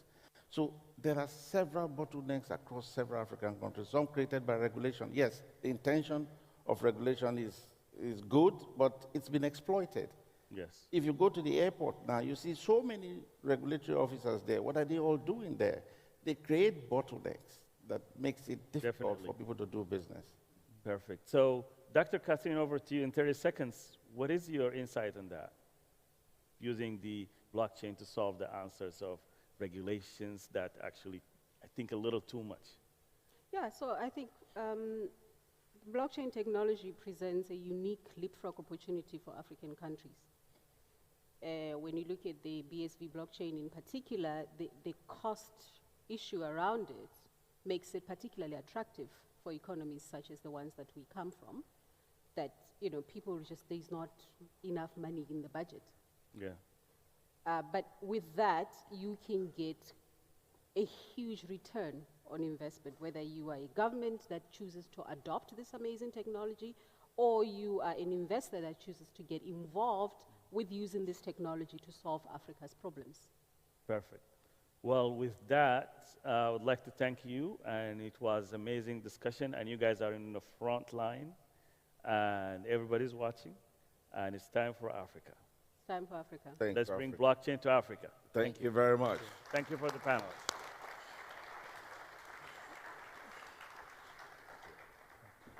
Thank you, panel. Dr. Catherine, before you leave, will you tell us what is the status of the rollout of VXPass in Africa, on the African continent? Thank you. So, yeah, after quite a number of months and weeks, you know, hard I remember. work I've talked to you all trying for a long time about this. Yeah. So, look, you know, we changed tact a little bit when I started with the work of building the business on the African continent. We were really looking at business to government type of transactions, but that presented quite a lot of problems, as you would know, Jimmy. So we changed tact, and I spent the last few months really building what we call a spaceship that will take us to where we want to go. And these spaceships are represented by the partnerships that we have now built. So as of yesterday night, in fact, one of the partnership meetings that I had with a company in the IoT space in South Africa, we are going to be rolling out in South Africa within 2 weeks based on that partnership. Which is the COVID vaccination tracking application using the BSV blockchain. Thank you so much, Dr. Catherine. We are using this conference to really emphasize the global blockchain convention. As you can see, representatives from regions and countries around the world. As you've also seen, we are recognizing and honoring some of the leading forces across the world who are advancing a global vision of blockchain for utility and real-world value, and of course, for good. We want to take this quick moment as we're about to actually move to our session about blockchain in the Middle East and South Asia to first recognize someone from here in the Middle East who is making a big contribution to the growth of blockchain technology. He's been wonderfully and politely in attendance, learning and watching everything here at our conference, and he is a visionary within the blockchain industry, working to transform 9,000 businesses, hopefully, in the Anjum Free Zone using the power of blockchain technology, and also is a big believer in educating the next generation of professional talent to become blockchain engineers. I talk about this all the time. There's going to be a new specialty one day of Bitcoin blockchain script engineers that does not exist today. We love people who also share in that vision. He is a leading force in trying to grow the adoption of this type of technology for business good here in the UAE. Please welcome to the stage a recipient of one of our Blockchain Visionary Awards, the Director General of the Anjum Free Zone, His Excellency Engineer Ali bin Tuwai Al Suwadi.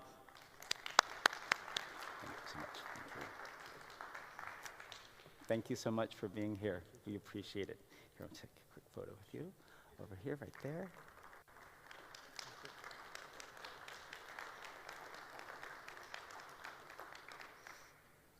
And we hope to be collaborating with you with the BSV ecosystem. Thank you so much. Thank you. Now, our final session before our lunch break is to dive in more into this region we're in, and that we in the BSV community have been spending quite a bit of time in. I've pretty much parked myself here a lot of my life over the last 2 years, both for the Middle East and South Asia. There's no person better suited to lead this panel discussion than Mohammed Salman Anjum, who is our BSV hub lead for the region and also chief mate of Invoice Mate. He has a diverse set of panelists here to talk to you about many of the things we have been trying to progress in the region. First, from Pakistan is Salman Arain, who is a co-founder of Funadik. He'll tell you about that company, and also CEO and co-founder of Umrah Companions. In addition to him is one of our great allies in Pakistan, Arzish Azam, CEO of Ijad Labs, the most well-connected, brightest, energetic young professional I think I have ever met. And also Noman Ajar, who is the Chief Digital Officer and head of a new product called Zindagi at one of the largest banks in Pakistan, JS Bank. From Switzerland, but also the co-founder of Crypto Oasis here that is targeting the Middle East and has made a huge impact on growth of blockchain ventures in the UAE is Ralph Glibishnig. I can never pronounce that name, Ralph, but I love you anyways. And then the CEO and co-founder of a company called Salas, who is Ali Shabakoshu. Please welcome them all to the stage to talk about blockchain in Middle East and South Asia.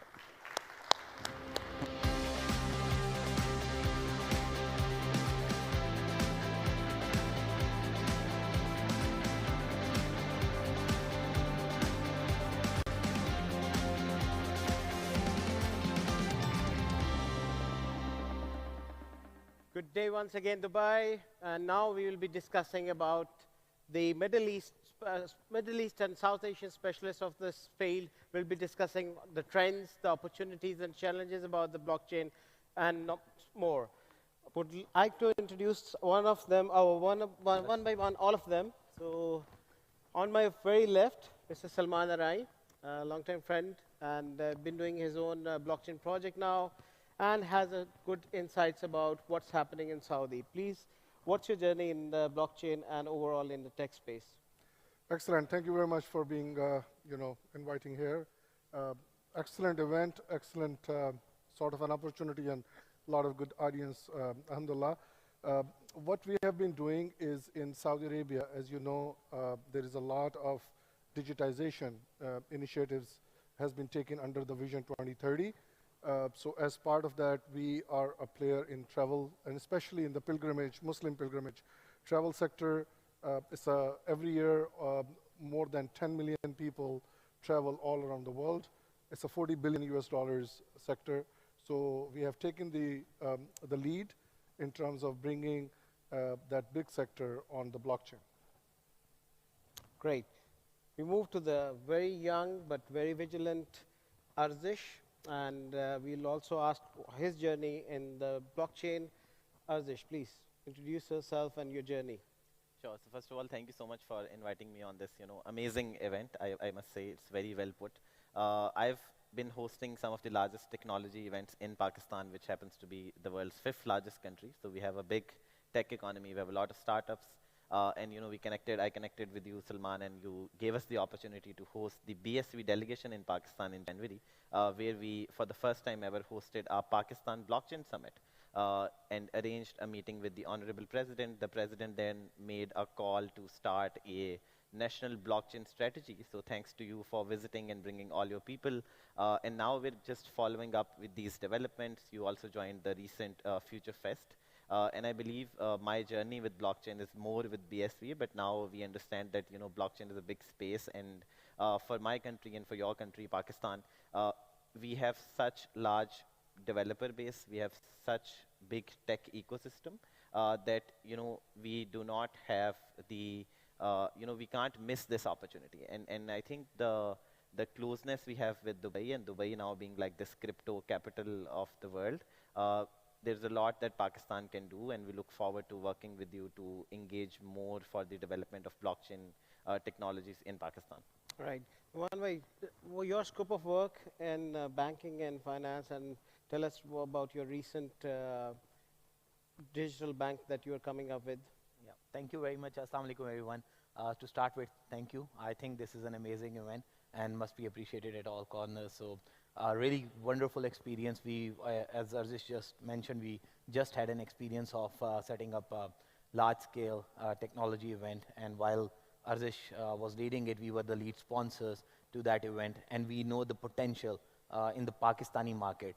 The purpose, the reason why we support such initiatives, and there is a lot of learning for us from this event as well, is that there is a huge potential in Pakistan, right? While we have recently launched a digital bank which is named as Zindagi, which means life in Urdu language, that digital bank is offering the latest financial services within an app, starting from opening an account, as good as any other digital bank in the world, to investing in stocks, to investing in mutual funds.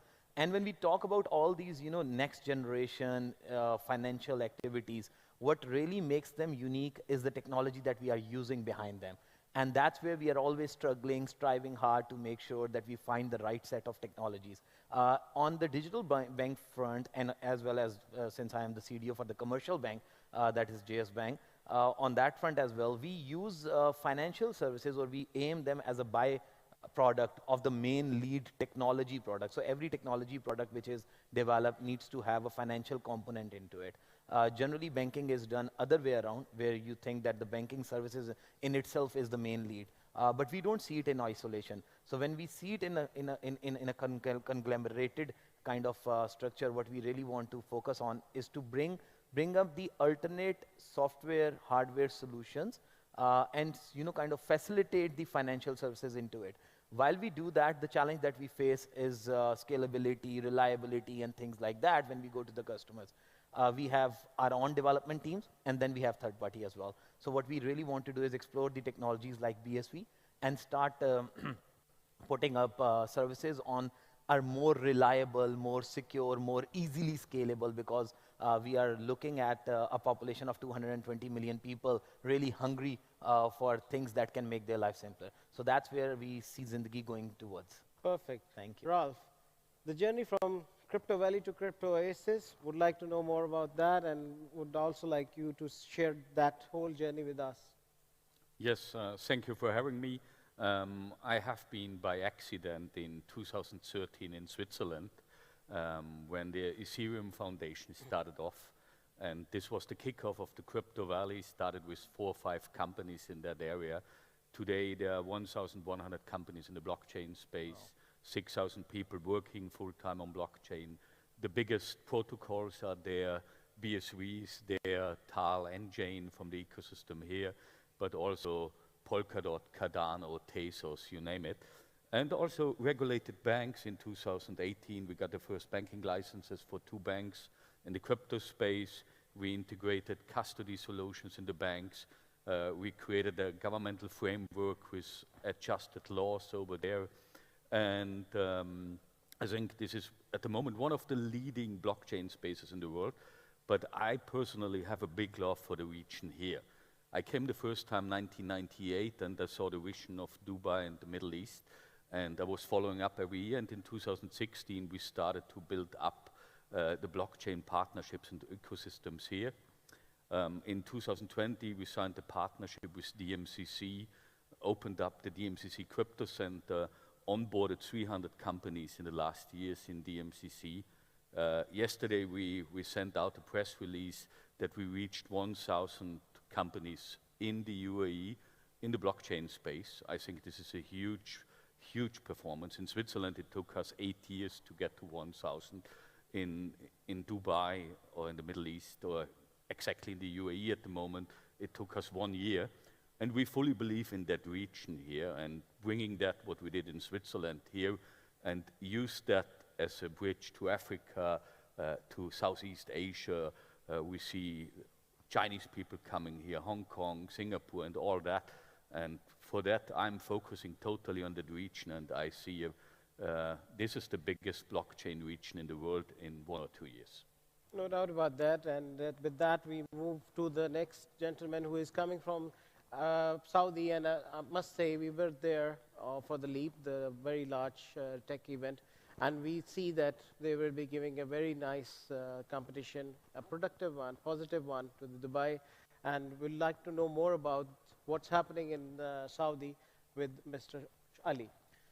Thank you, BSV Blockchain team, for this great event. It's truly been inspiring to hear all the ideas and the passionate people behind these ideas. From my perspective, I've been in the financial industry for about 11 years within Saudi and other jurisdictions. So looking at the landscape and seeing how it's changed in the past 11 years, so we were looking at old school ways of doing paper-based financial transaction, and now it's been expedited to fully digital. Going into the blockchain as well, there has been some use cases of BSV as well as others, doing remittance, doing trade finance. I believe that there's room to grow.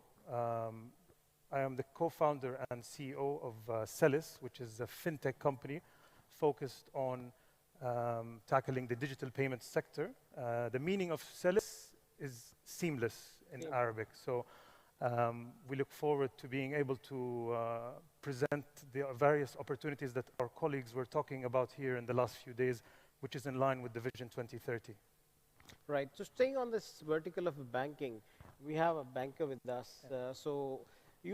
We just like had a discussion that you are coming up with 13 use cases of blockchain in your banking, in your organization, banking organization. Tell us like one or two major one and quick wins you want to gain. Sure. So yeah, so what we have figured out in recent past is, as I was just briefing in my intro session as well, that banking is not only about making a payment enabling function or making, you know, transfers from here and there.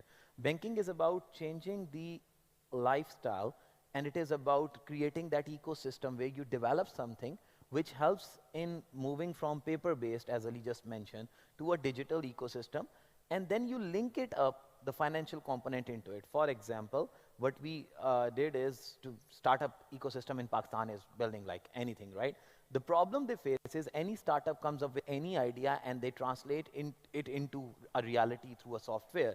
The problem is they have to finally integrate it with a bank to make the payment happen. Obviously, be it a collection or a payment from a customer or for themselves as well. So now identifying that gap, we were the first bank to actually deploy an open API platform, Google API, Google API platform, on all our core services, starting from account opening to making, you know, linking account, making payments and everything else. Now this is the part that's done, right? But what we really want to digitize is end-to-end experience. So that is one use case where a person can simply, any startup can simply go to developer.jspl.com today and start using our sandbox environment and trying to integrate, and you know, they can actually hook up their solution with a banking solution in 7 days, which is revolutionary, right? The problem is, even today, what we ask them is to sign a paper-based agreement, right? You know, you have to come to our office, give us a stamp paper. That's what we have identified as the low-hanging fruit and one of the best use case where we want to introduce smart contracts. And those smart contracts can easily be done on this blockchain. In addition to that, there are multiple solutions that we have developed over a period of time. For example, we have developed a solution for schools in Pakistan, schools or any educational institution, which is a plug-and-play kind of a solution. So almost 95% schools and educational institutions in Pakistan are running on manual paper base, for example, to start with attendance or to issue the fee voucher. Everything is manual, right? So we developed a solution just like we did for with InvoiceMate as well. So that solution actually, you know, kind of digitizes the school or the educational institution.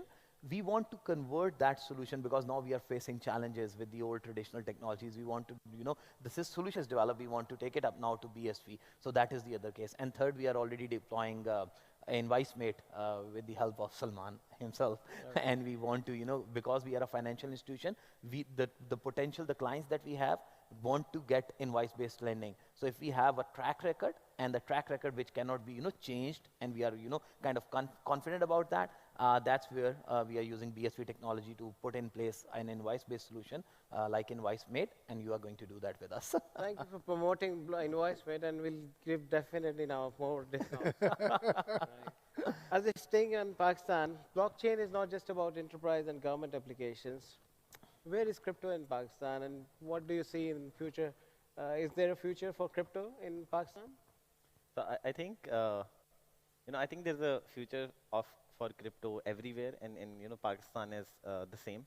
A lot of like international publications have said that Pakistan ranks number 3 in crypto adoption, crypto trading adoption or whatever, right? Which is a surprising factor, right? Yeah. But when we look at the opportunity, so there's like 200 million people, fifth largest population, 100 million internet users maybe, a lot of youth, and you know, we have capital markets, but you see increasingly trend all over the world that the investment that even normal people, regular people who are not maybe, you know, crypto enthusiasts are making in cryptocurrency and crypto trading is much, much more than they do in capital markets, right?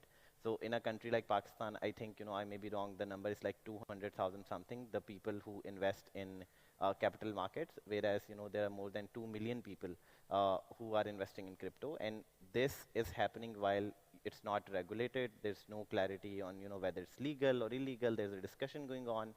And the only way you can do it is with P2P, right? And P2P is not easy. You have to trust someone. There's escrow. You have to do an IBFT, and it's a long process. But still, with so many hurdles, if such a large amount and such a large number of people are investing in this, then there's, you know, public demand for this. And I think the policymakers and regulators, they are also now trying to understand and kind of grasp the concept of how crypto trading or cryptocurrency overall can benefit Pakistan's economy, right? Because at the same time, yes, there are challenges, yes, there are concerns, but if something can bring economic progress to a country, we definitely need to think about, you know, adopting it, maybe regulating it or not, but essentially definitely adopting it in our nation, especially when there's so much public demand. Right. So, Salman, you have a conventional business, and then you converted it into the tech, and now you are taking it to the next level and bringing a blockchain layer and bringing token in it. Again, the journey, what triggered all this, and what's the next? Sure. I think the travel is the best use case for bringing a lot of transparency. If you really look at the pain points in the sector, there are so many, right?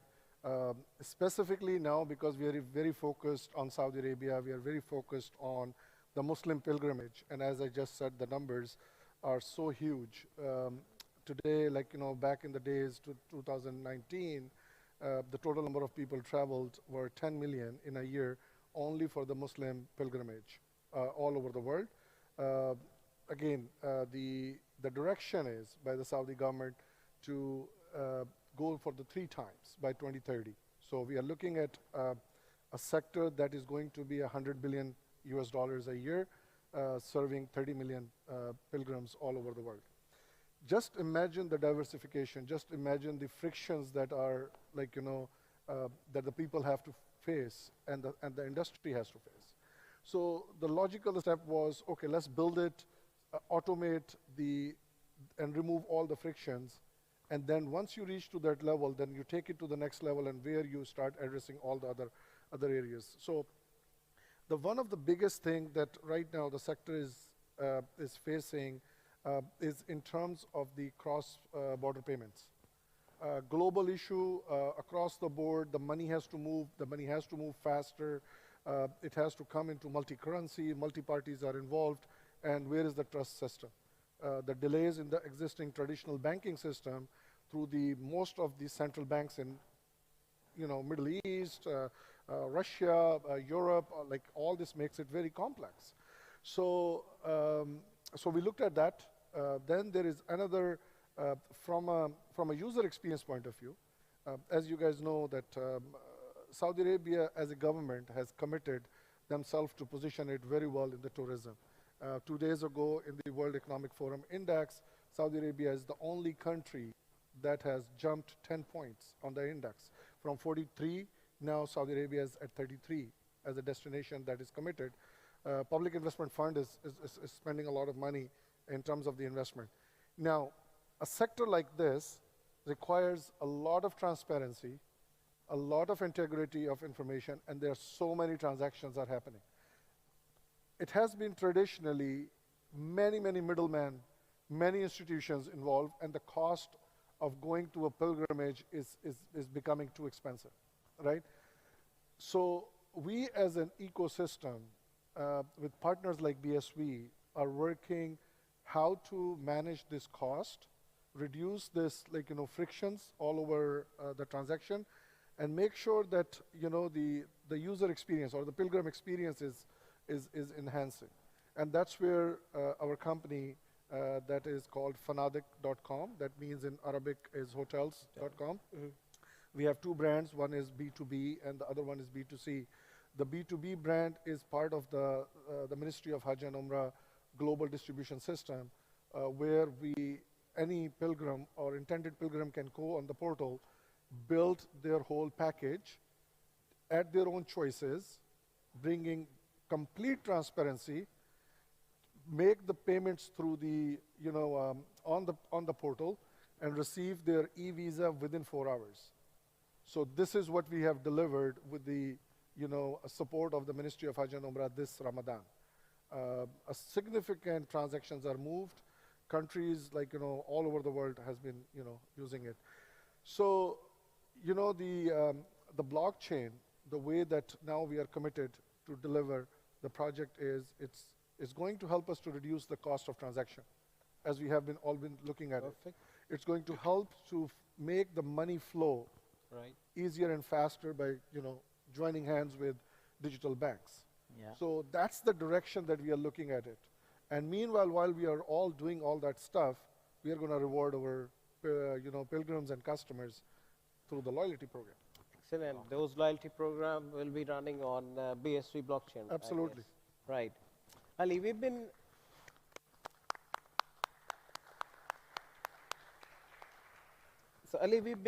in March in Jeddah with you, and we are now stepping forward in Saudi market. It's a bit different than, of course, than the Dubai ecosystem. How do you suggest what should a new blockchain community can build its presence in Saudi, being the fintech star there? Yeah, that's a very good question. And in order to answer that, if we take a step back, I'd like to highlight a few very key data points that will be useful to emphasize the attractiveness of this industry. So we have a population of about 35 million, and approximately 90% have access to 5G. Over 100% have mobile penetration. You have the #1, as of the World Economic Forum, #1 country as of digital growth in 2021. Of course, this was expedited because of Corona, but it's actually turned out to be a good thing for us because we were actually forced into a position to move towards digital. And how I can say that the blockchain would be relevant is there are many sectors that the government is focusing on, such as IoT, smart cities, energy sector, even entertainment, sports, to name, there's many others.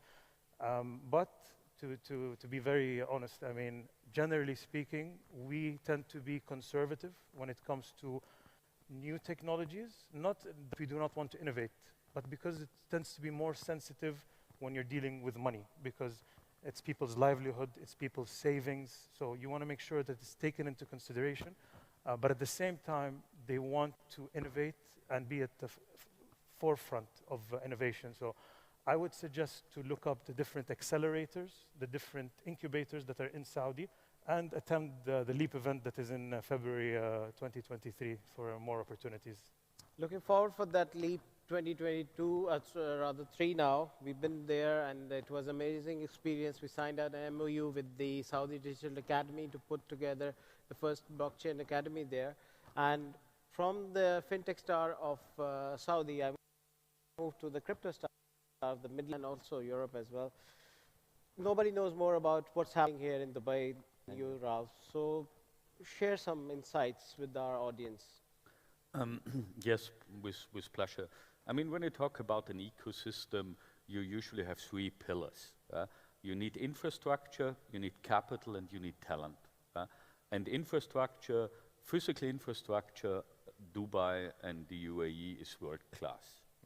Digital infrastructure is set up, and the regulatory infrastructure is growing right now. I think the biggest point to improve is the regulatory infrastructure at the moment. We have heard about VARA as a new regulator here, great approach, and it still needs to go to the next level on that side.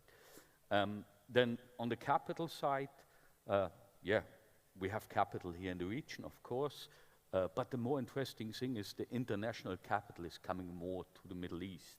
And I like that very much to see the VCs from Silicon Valley or ourselves or from India coming here and investing here. And the last and most important thing is without the smart people, without the talent, you don't create an infrastructure, you don't create an ecosystem. And here, especially Dubai, has been very open during COVID after a short, hard lockdown and welcomed everyone to make business. And that's the reason why a lot of my friends and business partners said, Ralph, I'm going to visit you, I come for a week. And most of them stayed, opened up a company here, and they're still here and residents. And that's the story of the region here in the last 2 years. And it shows at the end of the day that here the business is in the foreground, and it's quite simple.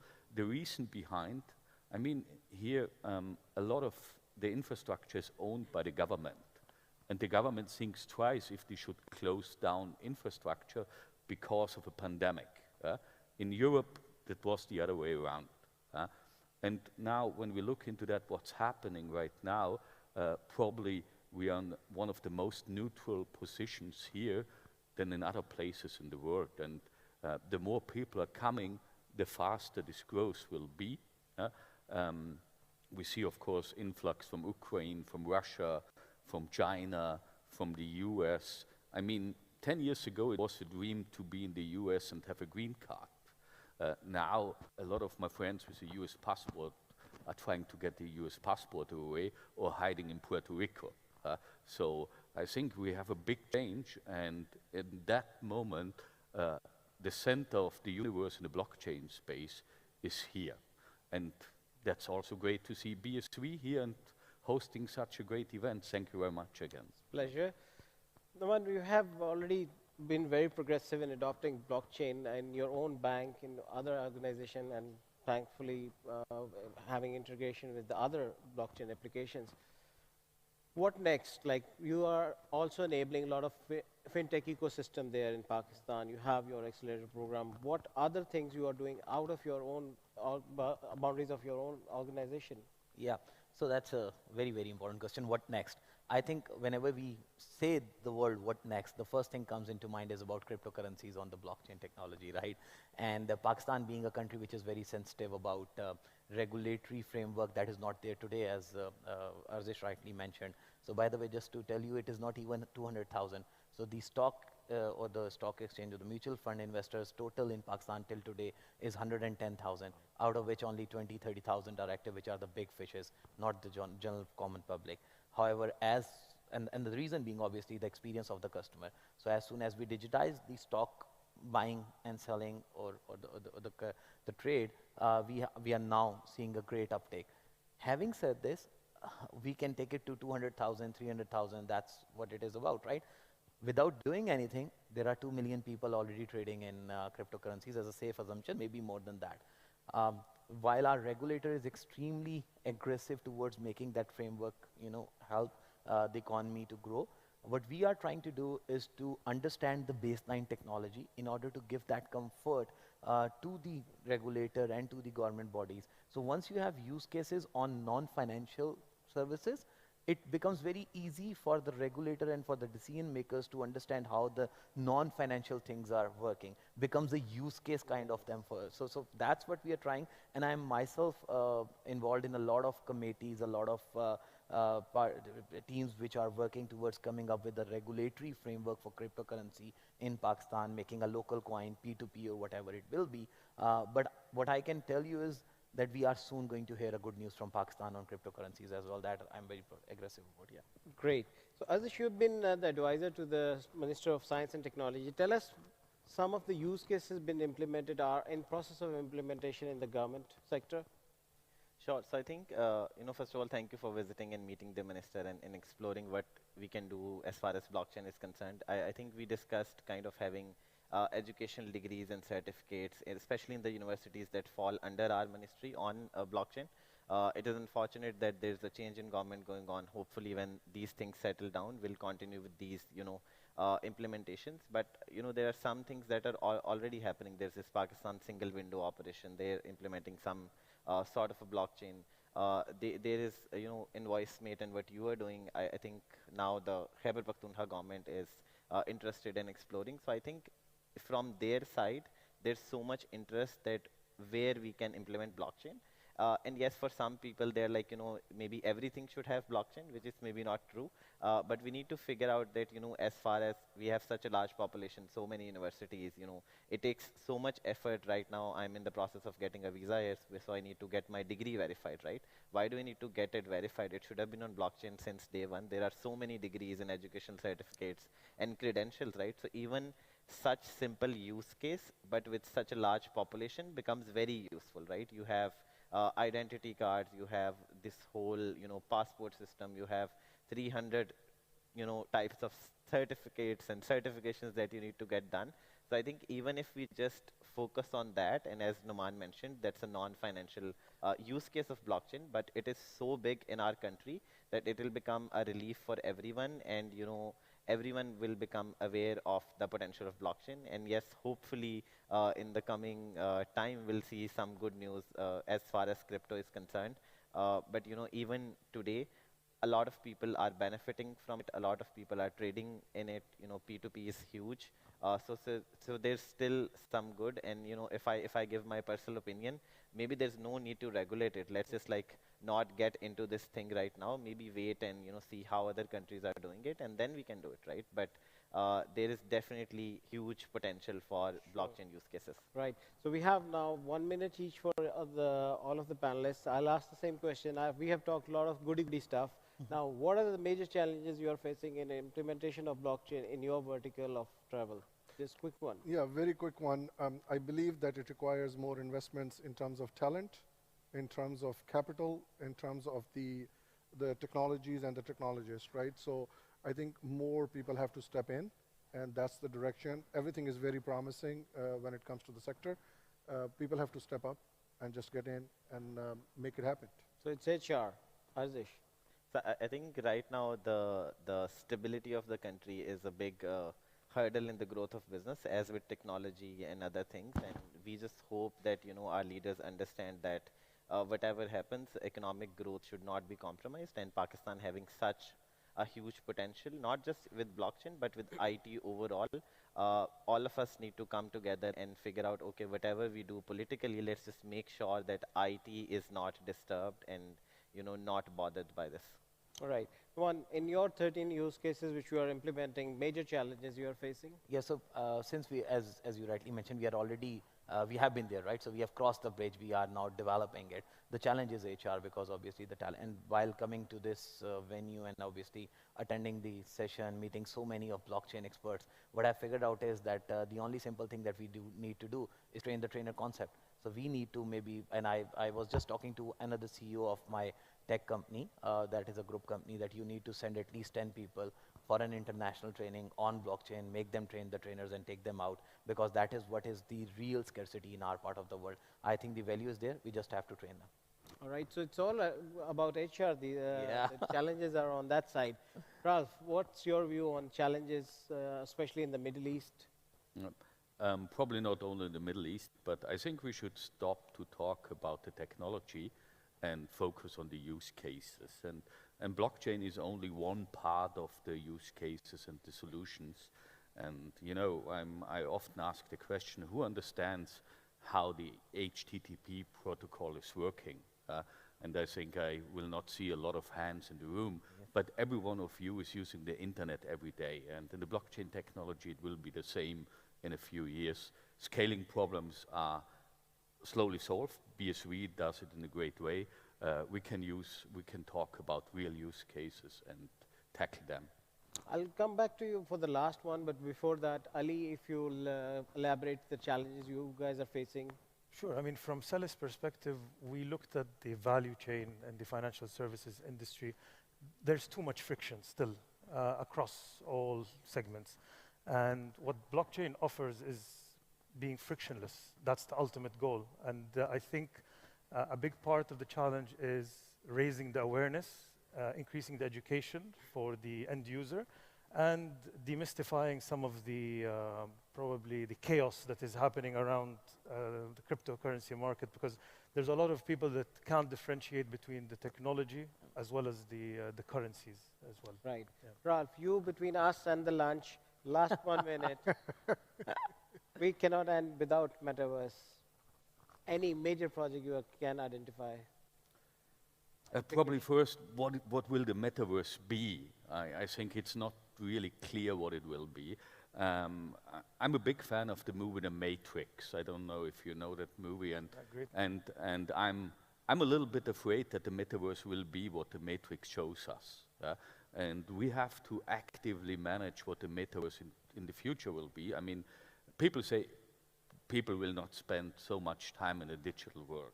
But then please look at the time kids and young adults are spending already today on Instagram, and now take the metaverse as a three-dimensional Instagram. Instead of your picture with a Ferrari or a Gucci belt, you probably have a CryptoPunk to show your status.